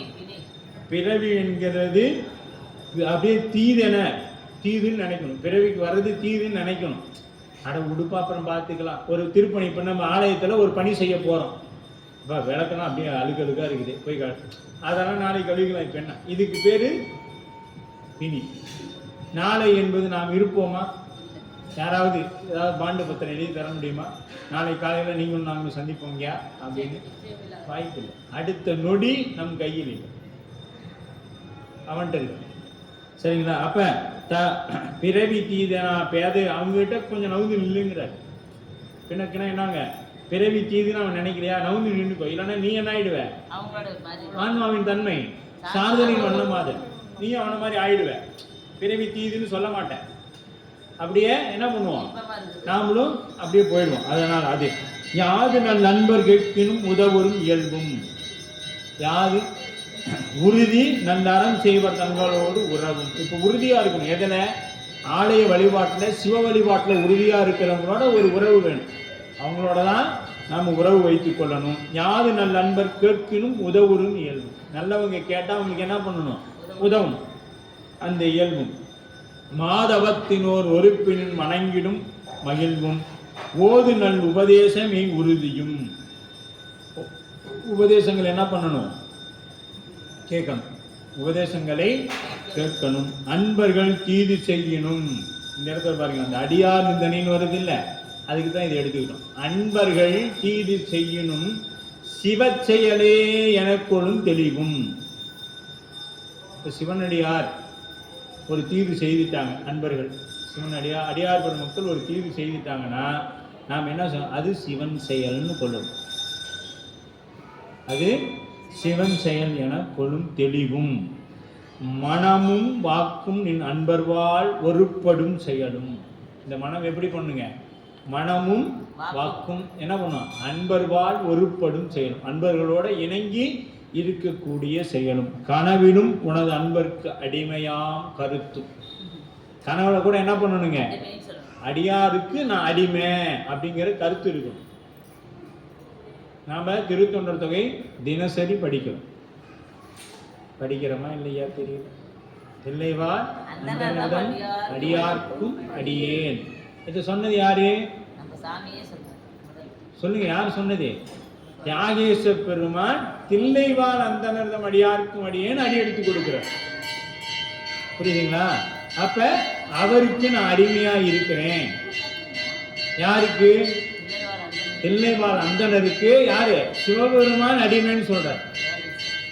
அப்ப அடியாருக்கு கனவுல கூட என்ன பண்ணணும்? அடியாருக்கு தீங்கு செய்யக்கூடாது, நினைக்க கூடாது. கனவிலும் உனது அன்பருக்கு அடிமையாம் கருத்தும் நினைவிலும் வேறு ஒரு தெய்வம் வழிபடா நிலையும். இப்ப மாணிக்க வாசக பெருந்தகை சொன்னதுதான். நான் சாமியும் கும்பிட்டுக்குவேன், மற்றவங்களையும் கும்பிட்டுக்குவேன். இன்னும் பின்னாடி இதுல நமக்கு வரப்போகுது. ஆனா அதுக்குள்ள இவ்வளவு நேரம் ஆயிடுச்சு. புனிதனின் புகழ் நாள்தோறும் உரைத்திடும் பொழிவும். சரிங்களா?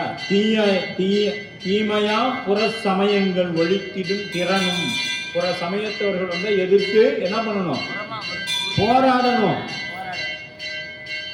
இதைத்தானே நம் சம்பந்த பெருந்தகை செய்தார். எதை? சமணர்கள் புத்த மதத்திலிருந்து யாரு காப்பாத்தினாங்க? மாணிக்க வாசக பெருந்தகை வழியா தான் சாமி காப்பாத்துறாங்க. சமணத்திடமிருந்து நாவுக்கரசரும் நம்ம ஞான சம்பந்தரும். நம்ம தலைவர் அப்படி ஜாலியா வந்துட்டு போயிட்டார். சுந்தரமூர்த்தி பெருமாள் யாரு கூடயும் அவர் ஒரே ஆள். சிவபெருமான் மட்டும் தான் சண்டை போடுவார். நீ எனக்கு அதை தரல, இதை தரல அப்படின்னு. மீது அவங்க 2 பேரும் ரொம்ப கஷ்டப்பட்டாங்க. பின்னாடி அவருக்கு முன்னாடி இவரும் புத்த மடத்துல 3ஆம் நூற்றாண்டு மறைமலைகளோட கூற்று பிரகாரம் 3ஆம் நூற்றாண்டு மாணிக்க வாசகர் காலம். அப்ப என்ன பண்றாங்க? 3ஆம் நூற்றாண்டு இந்த அவரும் புத்தர்களோட புத்த மதத்தவங்களோட சண்டை போட்டாங்க. அதுக்கு பிறகு இவங்க சமணத்தோட ஃபைட் பண்ணாங்க. நம்ம ஜாலியாக போயிட்டாங்க. நம்ம தலைவர் ஒரு பிரச்சனையும் இல்லை, எல்லாம் நிறைவு பண்ணியாச்சு பெரியவங்க. அதனாலதான் அவங்க இருக்கும் திசையை நோக்கி ஒரு கும்பிடு போட்டார். அப்பா எல்லாம் முடிச்சிட்டீங்க, நமக்கும் சாமிக்கு தான் பிரச்சனை அப்படின்ட்டு இல்லையா? அப்படியே வாய்மையாகவே பிறர் பொருள் விளைவுறா வளனும் ஏமுறம் பராத நச்சிடாதனன் நோன்பும் தூய்மை நெஞ்சில் யான் எனதெனும் செருக்குறா துறவும். பாருங்க, யான் எனதெனும் செருக்கு அப்படின்னா ஆணவம். யான் எனதுன்னு எங்க சொல்றோமோ அங்க என்ன வந்துருங்க? ஆணவம் வந்துரும். அது இருக்கக்கூடாது. துறவும் துறக்கமீ துறையினும் நரகினும் தோயினும் இறக்கினும் பிறக்கினும் இன்பம் துய்க்கினும் பிறைக்கொழுந்தனி சடை பெம்மான் இவ்வரம் மறுத்திடாது நீ எனக்கு வழங்க வேண்டும் அப்படின்னு நந்தியம் பெருமான் கேட்கிறார். அப்ப செத்தாலும் எங்க சாகணும்? சிவனடியாரோட நான் அல்லன் நரகம் புகினும் எல்லேன் பிற தெய்வம் உன்னை அல்லால் எங்கள் உத்தமனே. மாணிக்க வாசக பெருந்தகையோட வாக்கு. சாமி நான் அடியாரோடையே இருந்துக்கிறேன், நரகத்துக்கு போயிட்டு வர சந்தோஷமா போறேன். எங்க அடியார்கள் எங்க போறாங்களோ அங்க நான் போய்க்கிறேன். நான் நரகத்துக்கு போனாலும் பரவாயில்ல. அதான் நரகம் புகினும் எல்லே பிற தெய்வம் உன்னை அல்லால் எங்கள் உத்தமனே அப்படின்ற. நான் நரகத்துக்கு போனாலும் வேற யாரையும் போய் கும்பிடணும்னு அவசியம் இல்லை சாமி, உன்னை போய் கும்பிட்டுக்க. எந்த அடியார்கிட்ட இந்த உரைப்பு இன்னைக்கு இருக்கு? திருவாசகம் வருஷம் 365 நாளும் முற்றோதல் செய்கிறோம். நம்ம இடத்துல இந்த உரைப்பு இருக்குதானா? இல்லை. வரணும் இல்லைங்க. அங்க போய் அந்த சாமி தான், அங்க போய் ஏன் நீ அந்த சாமியை நம்ம சாமியா பார்க்கற? நம்ம சாமியவே பாரு. அங்க போய் பார்க்கறதுக்கு இங்கேயே பாரு. ஏப்பா அங்க போனேன்? அது அங்க போனாலும் நம்ம சாமி தான் கேட்கிறாரு. எல்லாமே நம்ம சாமி தானே அப்படின்னா எல்லாம் நம்ம சாமி இல்லை. நம்ம சாமி தான் நம்ம சாமி. அவருக்கு ஒப்பாரும் மிக்காரும் இல்லை. இந்த உலகத்துல அவருக்கு ஒப்பாரும் மிக்காரும் இல்லை. இப்ப பாருங்க, அண்ணாமலை தீபம் வருது கார்த்திகை மாதம். அதுல என்ன நமக்கு சொல்றாங்க? சுவாமி அடிமுடி காட்டி நமக்கு அருள் செய்யறாங்க. யாருக்கு? அடியாருக்கு.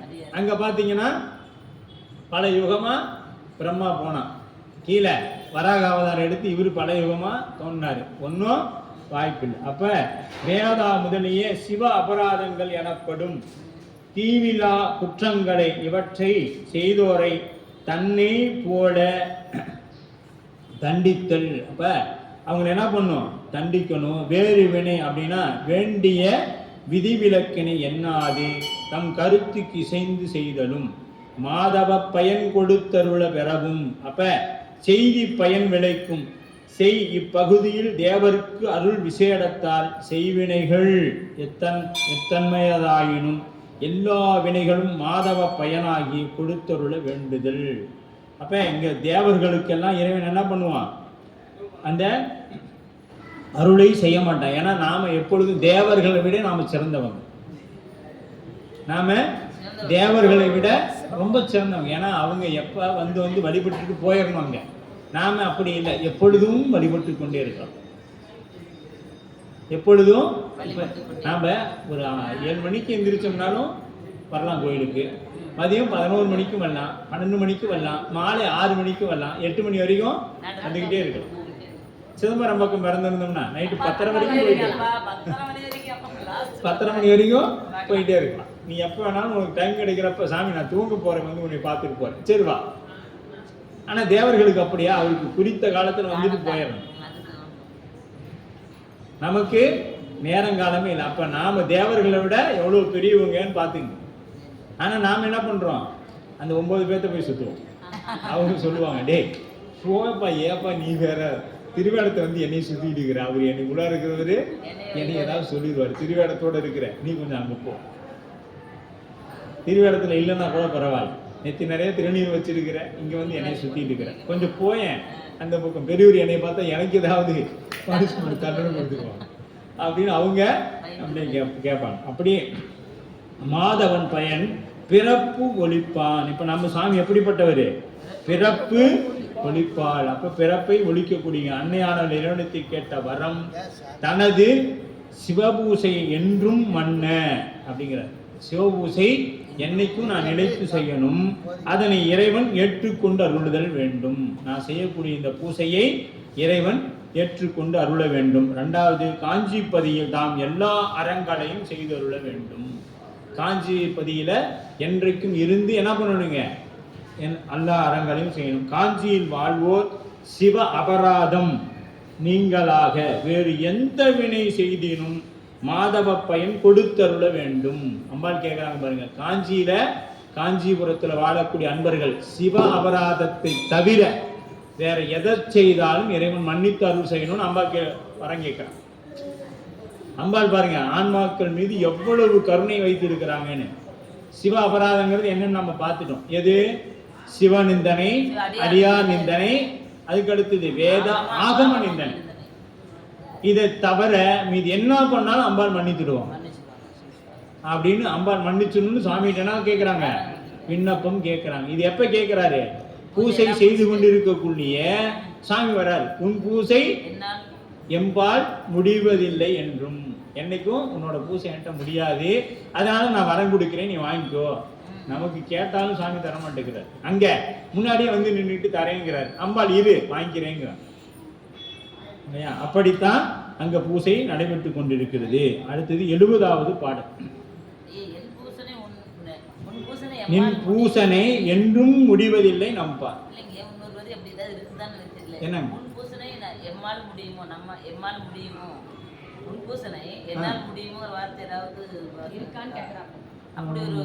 தெரியல, நின் பூசனை என்றும் முடிவதில்லை நம்பார். இது வந்து இதுதான் சொல்லுவாங்கம்மா. இதை ஏதாவது மாற்றி உங்க கால் செவிக்கு வந்திருக்கலாம். நின் பூசனை என்றும் முடிவதில்லை நம்பார். நம்பார்னா சாமி சொல்றார், உன் பூசனை என்னைக்கும் முடியாது அப்படின்னு சொல்ற. ஏன்னா அடியாரானவர்கள் என்ன பண்ணாங்க? எப்பொழுதும் உள்ளத்துள் கன்றாப்பூர் நடுதடியை காணலாமே. எப்பொழுதும் அடியாரானவங்க, அடியார்னா நாம சும்மா திருவேடம் போட்டுட்டோம்னா அடியார்னு நினைச்சிடக்கூடாது. இமைப்பொழுதும் என் நெஞ்சில் நீங்க அப்படியே சுவாமி அப்படியே உள்ளார அர்ச்சனை நடந்துகிட்டே இருக்கணும். குருநாதர் சொன்ன மந்திரத்தை சொல்லி மலர்கள் போட்டுக்கொண்டே இருக்கணும். எங்க? நெஞ்சத்தில. நெஞ்சம் இடமே, நெஞ்சம் உமக்கே இடமாக வைத்தேன், நினையாது ஒரு பொழுதும் இருந்தறிய. வஞ்சம் இது ஒப்பது கண்டறி. அது முக்கியம் ஐயா. ஆமா, நெஞ்சத்துல சொல்றதுதான் முக்கியம். ஆமா, சொல்லிட்டே நெஞ்சத்துல வைத்து பூசை பண்ணும். இப்போ அதான் எங்கேயாவது இப்போ உட்காந்து இருக்கிறோமா, இப்போ உள்ளர பூசை நடந்துக்கிட்டே இருக்கணும். பெருமானுக்கு 5 எழுத்து சொல்லிகிட்டே இருக்கணும். இதான் நீங்கள் கண்ணை மூடி உட்காரணும். அதை நாம் 5 எழுத்து பூசை சாமிக்கு உள்ளார அர்ச்சனை பண்ணது பக்கத்தில் இருக்கிறவங்க தெரியக்கூடாது. நான் கண்ணை மூடி உட்காந்து தவம் பண்ணிட்டேன் அப்படின்னா அங்கே ஒரு ஃபார்மாலிட்டிலாம் பண்ணிட்டு கூடாது, ஃபார்மலாலாம் பண்ணக்கூடாது. நம்ம பூசை பண்ணுறோங்கிறது யாருக்கும் தெரியக்கூடாது. நான் வந்துங்க காலையில் இத்தனை மணிக்கு எழுந்திரிச்சு இதெல்லாம் ஒரு லிஸ்ட்டு போடுறது. நான் முன்னாடி சேர்த்துக்குவாங்க. முன்னாடி என்ன பண்ணுவாங்க, நான் சேர்த்துக்குவாங்க. நான் போனால் தான் சாமிக்கு விளக்கேற்ற முடியும், நான் போனால் தான் சாமிக்கு அபிஷேகம் பண்ண முடியும், நான் போனால் தான் இதெல்லாம் பண்ண முடியும். நல்லா தெரிஞ்சுங்க, நான் போனால் தான் செய்யணும். ஏன்னா ஒரு வலைத்தளங்கள்லாம் பார்த்தேன். நான் ஒருத்தர் வந்து அதாவது பிறவாமை வேண்டும்னு சொல்லி ஒரு முனிவரை பார்க்க சொல்கிறாங்க. அவர் போனார். நான் வந்து பிறவாமை வேணும்னு வந்திருக்கிறேன், நான் செத்த முன்னாடி வா அப்படின்னு சொல்லிட்டார். மறுபடியும் கொஞ்ச நாள் கழித்து நான் அடுத்த நாள் போகிறாரு. மறுபடியும் நான் வந்திருக்கிறேன்னு சொல்லுங்கள் அப்படிங்கிறார். எங்கே அவங்க ஆசிரமத்துட்டு போய் நின்றுட்டு நான் வந்திருக்கிறேன்னு சொல்லுங்கள், செத்த பின்னாடி வர சொல்லு. அவன் செத்த பின்னாடி நான் செத்த பின்னாடி வர சொல்லு. அவர் செத்த பின்னாடி வந்து நான் எப்படி அவர்கிட்ட உபதேசம் வாங்குறது அப்படின்னு சொல்லி இப்படியே கேட்குறாரு. தொடர்ந்து அவர் நான் செத்த பின்னாடி வர சொல்லு, நான் செத்த பின்னாடின்னு வர சொல்லுன்னு சொல்கிறாரு. இவரும் போயிட்டே இருக்கிறார். அப்புறம் அடியன் வந்துக்கிறேன்னு சொல்லணுன்னு வர சொல்லுவார். அப்போ என்ன அர்த்தம், அங்கே நான் செத்து போச்சு, அடியன்னா அடிமை அப்படின்னு. அப்போ நாம் என்ன பண்ணுறது, நான் போய் தான் விளக்கேற்றணும், நீ போனால் தான் விளக்கேற்ற முடியும். நான் போனால் தான் விளக்கு ஏற்ற முடியும். புரியுதுங்களா?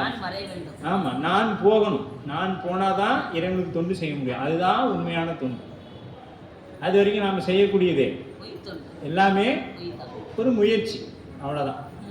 அந்த முயற்சி பலனளிக்கும் பொழுது என்ன ஆகிடும், நம்ம இடத்துல வந்து நான் நீங்கிடும். நான் நீங்கின பிறகு இறைவனுக்கு உண்மையான நாம் தொண்டு செய்ய முடியும்.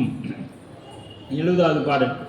விடையின் மேலவர் மலைமகள் வேண்ட விரும்பு பூசணி மேவி விற்றிருந்தே இடையற அறம் வளர்க்கும் வித்தாக இகவரத்து இருநாளி நெல்லளித்து கடையர் ஆகியும் உயர்ந்தவர் ஆயும் காஞ்சி வாழ்வார் தாம் செய் தீவினையும் தடைபடாது மெய்நெறி அடைந்தற்கா தவங்கள் ஆகவும் உவந்து அருள் செய்தார். விரும்பு பூசணி அம்மையார் விரும்பி செய்த பூசணி அவருக்கு அமர்ந்திருந்தார். இப்போ எப்படி இப்போ விரும்பி செய்யணும், நம்ம பூசை விரும்பி செய்யணும். மறுபடி நம்மகிட்டயே தான் வர மாதிரி புராணம் போகுது. அடியன் மட்டும் என்ன செய்யறது சொல்லுங்க. இப்போ நாம் சிவபூசை செய்யறோம் அப்படின்னா யாரெல்லாம் விரும்பி செய்யறோம், விரும்பி செய்தா அந்த பூசையில சாமி என்ன பண்ணியிருக்கணும், எழுந்தருள் செய்து நமக்கு அருள் செய்திருப்பார். நாம் என்ன செய்யறோம், குருநாதர் கொடுத்துட்டாங்க, வேற வழி இல்லை, கொடுக்கும் பொழுது வேற சொல்லிட்டாரு, இந்த உடம்புல உயிர் இருக்கிற வரைக்கும் உன்னால் முடிஞ்ச அளவுக்கு புகழ் நீரும் ஊத்திரு, வேற போட்டி சொல்றியோ இல்லையோ, அனுஷ்டானம் பண்றியோ இல்லையோ, இதை மட்டும் செய்துடுன்னு சொல்லிவிட்டாரு. அதற்காக என்ன பண்ணணும், வேலைக்கு வேற போகணும். அவங்க 6 மணிக்கு வரலன்னா நம்மளை திட்டுவாங்க. இதை பண்ணாத போயிட்டா மனசு அடிச்சுக்கும். சரி தூக்கி வையே, தண்ணி ஊத்து, அவ்வளோதான், வேலை முடிஞ்சிச்சு. இது விருப்பத்தோடு செய்யற பூசையானா இல்லை, இது கடமைக்கு செய்யறது. இப்போ வீட்டுக்காரம்மா சாப்பாடு போடுங்க, சாப்பாடு போடு, அன்பா வைக்கிறதுனா சத்தம் இருக்காது. அது எங்க பார்த்தோம்னா அந்த தவறா எடுத்துக்க வேண்டாம், இருந்தாலும் பரவாயில்லை. நம்ம இந்த 63 திருமேனி செய்யும் பொழுது திருமணங்குடி பக்கத்தில் நஞ்சப்பன் ஐயா இருந்தாங்க, எல்லாரும் கேட்டிருப்பீங்க. அவர் சித்தாந்த செம்மல், நல்ல ரொம்ப ஒரு உருக்கமான ஆன்மா. அது அவர் வீட்டுக்கு போவோம். அவர் அந்த வீட்டில் அந்த பாத்திரம் வைக்கக்கூடிய சத்தமே கேட்காது, அந்த சொம்போ டம்ளாரோ கீழே வைக்கக்கூடிய சத்தம் கேட்காது. அத்தனை அடியார்கள் நம்ம ஊர் பெரியவங்க எல்லாமே வந்திருந்தாங்க. அப்போ ஊர் பெரியவங்க எல்லாரும் வந்திருந்தாங்க. நம்ம புலவர் ஐயாவோட அப்பாலாம் வந்திருந்தார் கூட. சொன்னார், ஏன் முருகா நம்ம வீட்டில் இதே நம்ம வீட்டுக்கு வரமாட்டு சொல்லியிருந்தோம் என்ன எல்லா பாத்திரம் உடஞ்சிருக்காது அப்படின்னா. ஏன்னா போன நண்பர்கள் 20 பேர், அவங்க 20 பேருக்கு உடனடியாக அவர் என்ன சொல்கிறேன்னா ஒரு 5 நிமிஷத்தில் எல்லாருக்கும் ரெடி பண்ணி கொண்டு வா அப்படிங்கிறார். உங்களுக்கு தின்பண்டம் ஏதாவது ரெடி பண்ணி கொண்டு வா அப்படிங்கிறார். அந்த மாதிரி உடனே 5 நிமிஷத்தில் என்ன பண்ணாங்கன்னே தெரியாது. வெங்காயம் அறுத்து சத்தம் இல்லை, அந்த பொரியை போட்டு கலக்கின சத்தம் இல்லை, எல்லாம் எண்ணெயெல்லாம் ஊற்றி அந்த பொரியெல்லாம் கார பொரியாக கொண்டு வந்து கொடுத்துறாங்க. ஒரு 10 நிமிஷத்தில் எல்லாம் வந்துருச்சு கைக்கு. அடுத்த ஒரு 5 நிமிஷத்தில் டீ வந்துருச்சு. இதுக்கு அந்த அம்மா ஒண்டி தான் வயசானவங்க. இது எப்படி நடந்திருக்கும் அப்படின்னு அது தெரியாமல் அந்த கொஞ்சம் ஒரு டம்ளர் கீழே என்னங்க அப்படிங்கிறாரு. அவ்வளோதான், ஒரே சத்தம். இந்த சத்தம் அந்த சத்தம் அடங்கிருச்சு.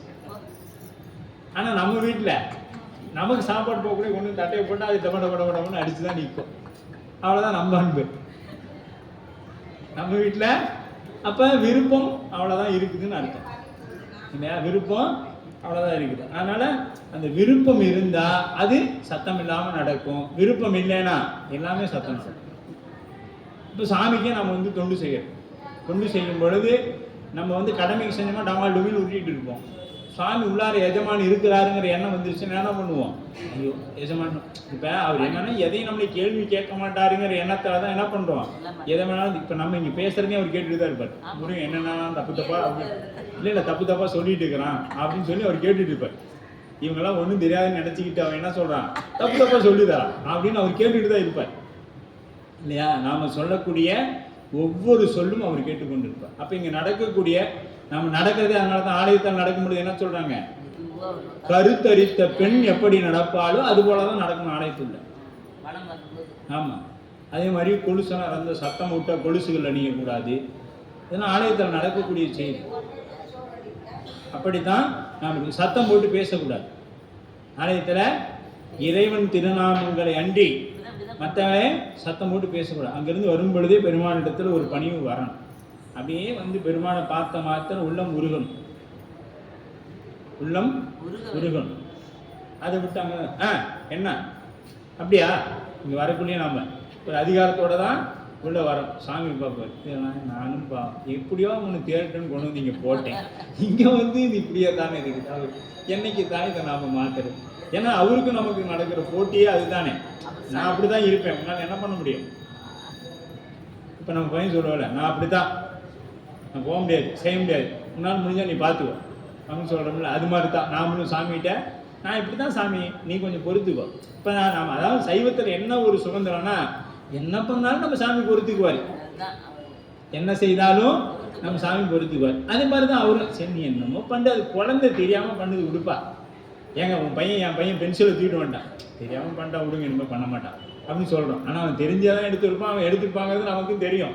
நாம் என்ன சொல்கிறோம், தெரியாமல் பண்ணிட்டாங்க அப்படின்னு சொல்ல. அது மாதிரி அவர் சொல்கிறார். அப்போ அது போல விடையின் மேலவர் மலைமகள் வேண்ட விரும்பு பூசனை மேவி வீற்றிருந்தேன். அந்த விரும்பு பூசனை விரும்பி செய்யக்கூடிய முதிர்ந்த பற்று முற்றுசூழ் போல மதனின்று குறித்த பூசை கொள்கின்றார் அப்படின்னு சண்டேஸ்வர புராணத்தில் சொல்லுவாங்க. இன்னும் சண்டேஸ்வர புராணமும் முழுக்க முழுக்க சிவபூசை தான். அது முழுக்க முழுக்க சிவபூசை தான்.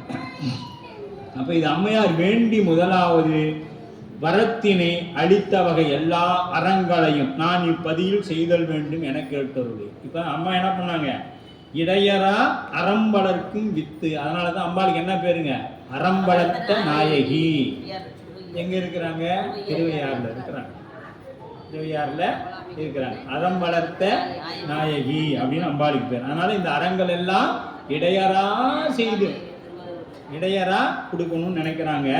அடுத்தது இகவரத்து இருநாளி இகத்தை பற்றி அறங்களுக்கு ஒரு நாளி. அடுத்தது இருநாளி நெல்.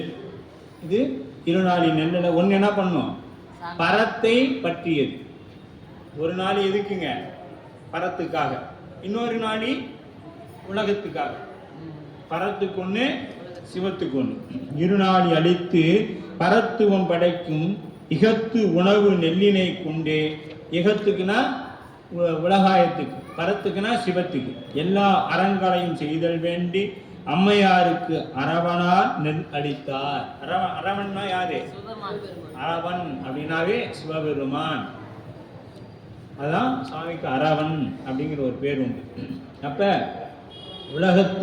உலகத்திற்கு உணவு வித்து உணவுக்கு உலகத்திற்கு உணவளிப்பதற்கு ஒரு வித்தும் உணக்கொண்டு தோறும் நல் வாய்ப்பை வளர்க்கும் வித்து நெல் நாளியாய் இருந்தது.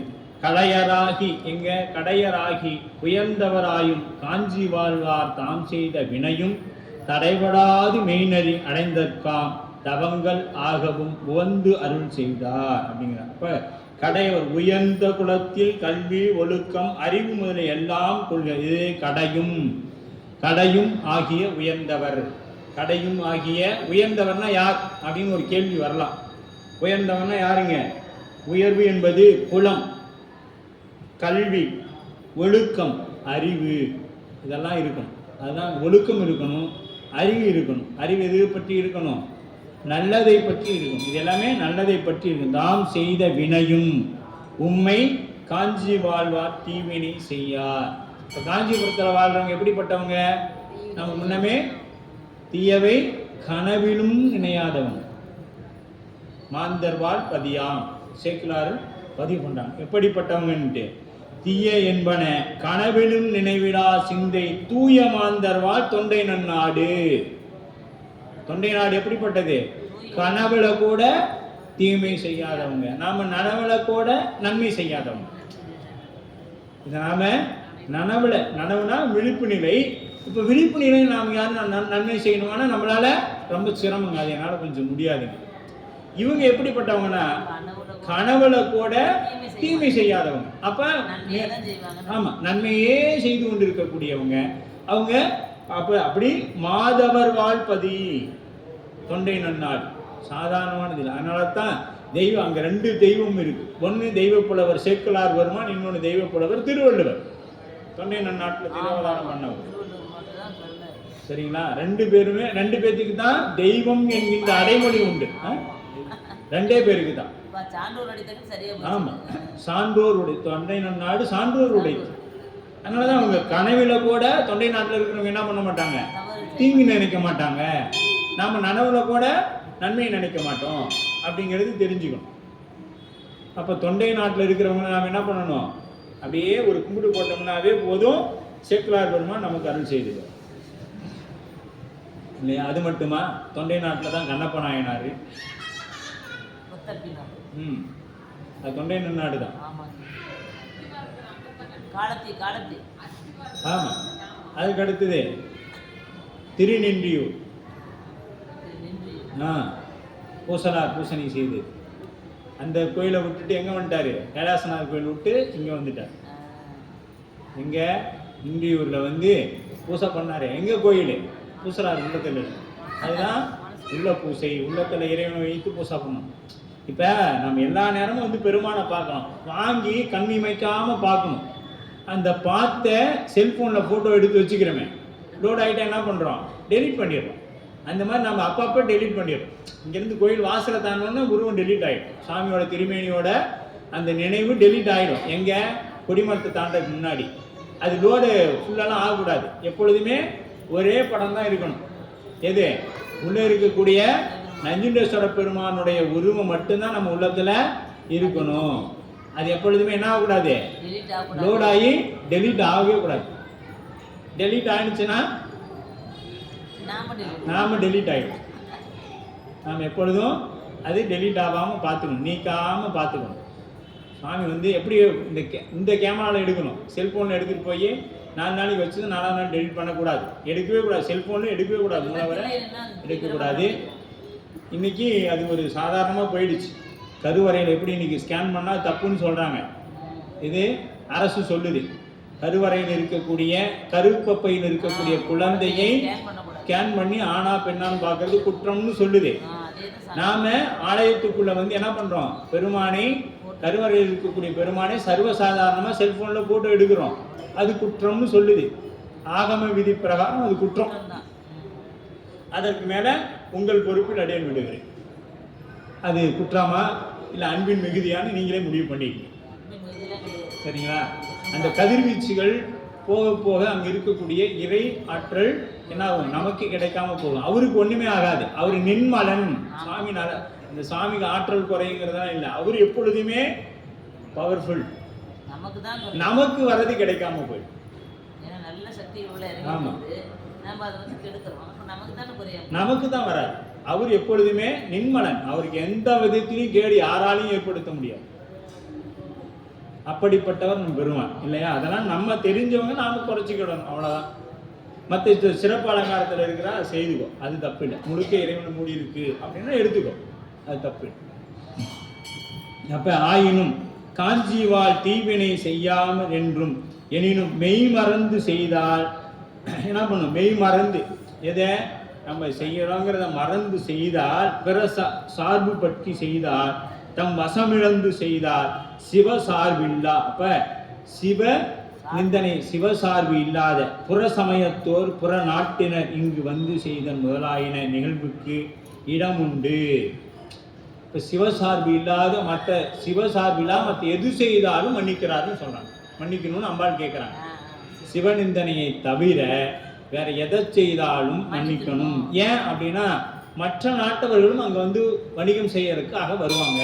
அவங்களும் சில தவறுகள் ஏற்படும். அவர்கள் சிவநிந்தனையை தவிர வேற எது செய்தாலும் மன்னிக்கணும். தீவினை நல்வினை ஆகாது என்ற நியதி பிழையாகாமல் மெய்நெறி உடையார்க்கு முயலும் சாதகமாகி தவங்களாகவே விடையின் மேல் அவர் சாமி எப்படிப்பட்டவர்? விடையின் மேல் வருவார், அடங்கள் விடைமேல் வருவார். எதுக்கு வருவார்? ஆசை தீர கொடுப்பார். அடங்கள் விடைமேல் வருவார், ஆசை தீர கொடுப்பார். உனக்கு என்னெல்லாம் வேணும் வாங்கிக்கோ, அதுக்கு வந்து பிறவியும் வாங்கி. இதெல்லாம் வேணும் சாமி, ஒரு லிஸ்ட் போடு. சரி, இன்னும் ஒரு 10 பிறவி கொடு, அனுபவிக்கணும். ஏன்னா எல்லாம் இப்ப நம்ம கொடுத்த லிஸ்ட்லாம் அனுபவிக்கணும். என்ன பண்ணும்? அனுபவிக்கணுமா இல்லையா? ஆசைப்பட்டாய் கண்டாய் அம்மானி. எதற்கு ஆசைப்படணும்? பெருமான் திருவடிக்கு ஆசைப்படணும். நாம் அதை விட்டுட்டு என்னதுக்கு ஆசைப்படுறோம்? உலக பொருள் மீது ஆசைப்படுறோம். ஆசைப்பட்டதா என்ன பண்ணும் பெருமான்? ஆன்மா விரும்பக்கூடிய ஒன்றை கொடுப்பான். அதனால தான் ஆசை அருமீன்கள் ஆசையும் அருமீன்கள் திருமூலர் சொன்னார். பற்றுக பற்றத்தான் பற்றை பற்றுக பற்று விடற்குன்னு திருவள்ளுவர் சொன்னார். அப்ப நமக்கு அது இருக்க பற்றும் ஆசையும் இருக்கு என்ன ஆகுங்க? பிறவி வந்து கொண்டேதான் இருக்கும். அப்ப அறந்தர வருவார் அற உருவாகிய விடையின் மேல் வந்தார். இப்ப விடை எப்படிப்பட்டதுங்க? அறவிடை. உள்ளார இருக்கக்கூடியது எதுங்க? தர்ம நந்தி, அறத்தின் வடிவமாக இருக்கக்கூடியது விடை. வெளியில இருக்கிறது மால் நந்தி. இப்ப பிரதோஷ நாயகரா நம்ம பிரதோஷம் பண்ணக்கூடியது மால் நந்தி. அதுல பெருமான் எப்ப எழுந்தல் பண்ணுவாங்க? அந்த அந்த கொம்பின் நடுவுல, 2 கொம்புக்கு நடுவுல என்ன பண்ணணும்? நாம இறைவனை வழிபாடு செய்யணும். இதை தப்பா எடுத்துக்கிட்டவங்க என்ன பண்ணாங்க? போய் பெருமான் அந்த நந்தி பெருமான் காதை பிடிச்சு தொங்குறாங்க. நீங்க பிரதோஷம் வந்தீங்கன்னா இந்த நல்ல காட்சியெல்லாம் பார்க்கலாம். இந்த பக்கம் அர்ச்சகர் போனோடனே சிவாச்சாரியார் போனோடனே என்ன பண்ணுவாங்க? நந்தி பெருமான் காதை பிடிச்சி தொங்குவாங்க. அவர்கிட்ட குசு குசுன்னு சொல்லுவாங்க. எதுக்கு? நாம திருமேனியை தொடக்கூடாது. அந்த அருகதை நமக்கு கிடையாது. எந்த திருமேனியும் தொடக்கூடிய அதிகாரம் நமக்கு கிடையாது. அவங்க என்ன பண்றாங்க? போய் பிடிச்சி தொங்கி அதுல என்னன்னா பின்னாடி போய் இருந்து அந்த கொம்பு வழியாக உள்ள இருக்கக்கூடிய இறைவனை தரிசனம் பண்ணுங்கிறது தான் மரபு. ஆனா நாம அதை எல்லாமே இப்படிதான் எல்லாம் தப்பு தப்பா புரிஞ்சுட்டு தப்பு தப்பா பண்ண வேண்டியதான். அப்புறம் நான் போனேன் எதுவும் நடக்கலன்னு சொல்ல வேண்டியது. அப்படி இக்கோயில் ஒன்ற ஒழிய இப்ப இங்க பாத்தீங்கன்னா காஞ்சி மாநகர்ல தவம் ஆகவும் உகந்து அருள் செய்தார். அப்ப காஞ்சி மாநகரத்துல அந்த காஞ்சிபுரத்தில் இருக்கக்கூடிய கோயிலை தவிர மற்ற கோயில்கள் எங்கேயுமே என்ன இருக்க மாட்டாங்க? அன்னை இருக்க மாட்டாங்க. ஓனகாந்தம் தலைவரி போனீங்கன்னா அங்க சுவாமி மட்டும்தான் இருப்பார். கிடையாது. தனி சன்னதி காஞ்சிபுரத்தில் இருக்கக்கூடிய அந்த காஞ்சி பீடத்தில் இருக்கக்கூடியது மட்டும்தான். இது எங்கேயுமே ஏகாம நாட்டு போனீங்கன்னாலும் நீங்க இங்க வந்து தான் தரிசனம் பண்ணணும். ஓனகாந்தம் தலைவர் போனீங்கன்னாலும் இங்க காமாட்சி அம்மனுக்கு தான் தரிசனம் பண்ணணும். வேற எங்கேயுமே உங்களுக்கு காமாட்சி அம்பாலே இருக்காது. வேற எந்த சன்னதியுமே உங்களுக்கு அம்பாள் இருக்காது. ஆமா, அங்க அன்னை வந்து பூசை பண்ணிட்டு இருக்காங்க காஞ்சிபுரத்துல. அதனால நீங்க எல்லாமே இங்க அன்னையானவரை வந்து தரிசனம் பண்ணிக்கணுங்கிறது தான். காஞ்சி மாநகர்ல மட்டும் அதுதான். அதான் காஞ்சி.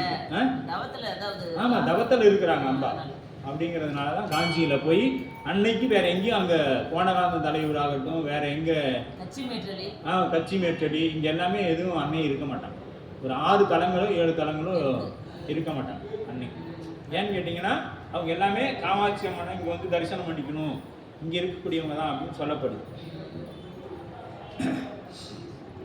அப்போ இந்த அளவில் இன்றைய அடுத்தது வந்து பார்த்திங்கன்னா காஞ்சி புராணம் நம்ம பார்க்க வேண்டியது இருக்குது. சரிங்களா? இதில் காஞ்சி புராணம் யாவருக்கும் வித்தாகி அங்கு வித்தாகி காஞ்சி மூதூர் அப்படின்னு சொல்லி சொல்கிறாங்க. நாம் அடுத்து காஞ்சி புராணத்தில் ஒரு 10 பாடல் பார்க்கணும். ஏன்னா காஞ்சி மாநகரோட சிறப்பு அங்கே தான் சொல்லப்படுது.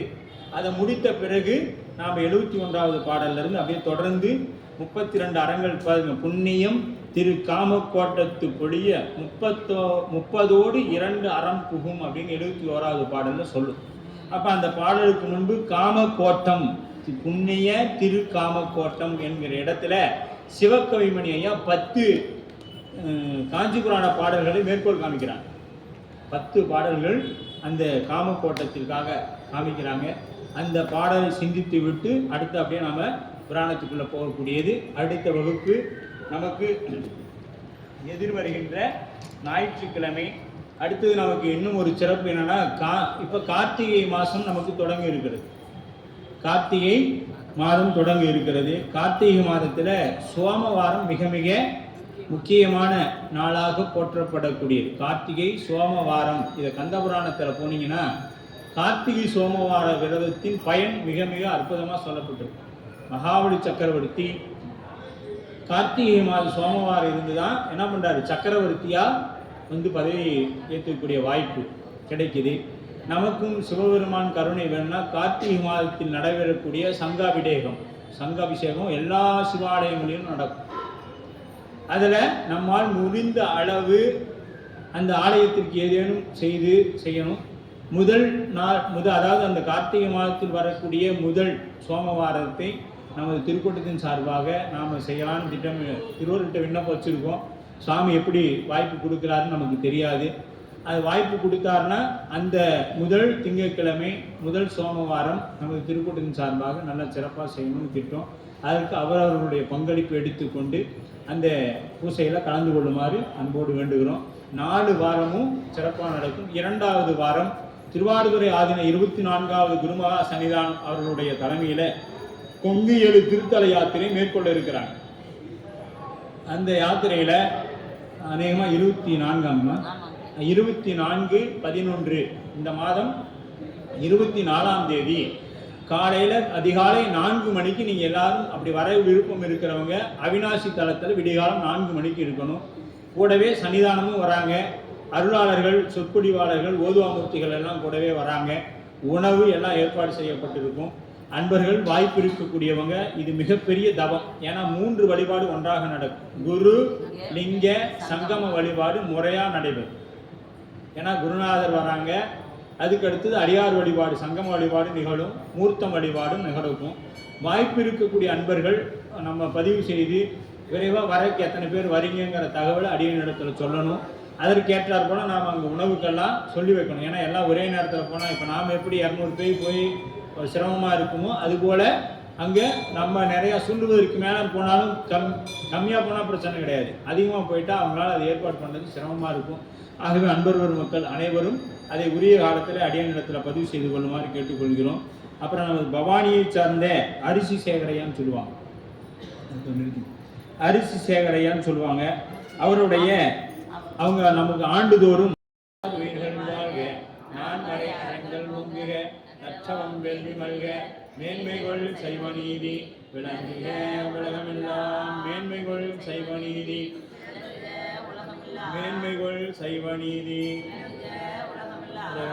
பார்வதி பதை நாடுடைய சிவனே போற்றி, ஏகம் பத்துரையந்தாய் போற்றி, காவாய் கனகத்திரளே போற்றி, அருள் தரும் தேவகிரியம்மே உடனவர் அருள் நஞ்சுண்டேஸ்வர பெருமான் மலரடிகள், தெய்வ சேர்க்கலார் பெருமான் திருவடிகள் என்கிறான். திருக்குறிப்பு தொண்ட நாயனார் திருவடிகள் போற்றி போற்றி நஞ்சுண்டா நீலகண்டா நஞ்சுண்டா நீலகண்டா நீலகண்டா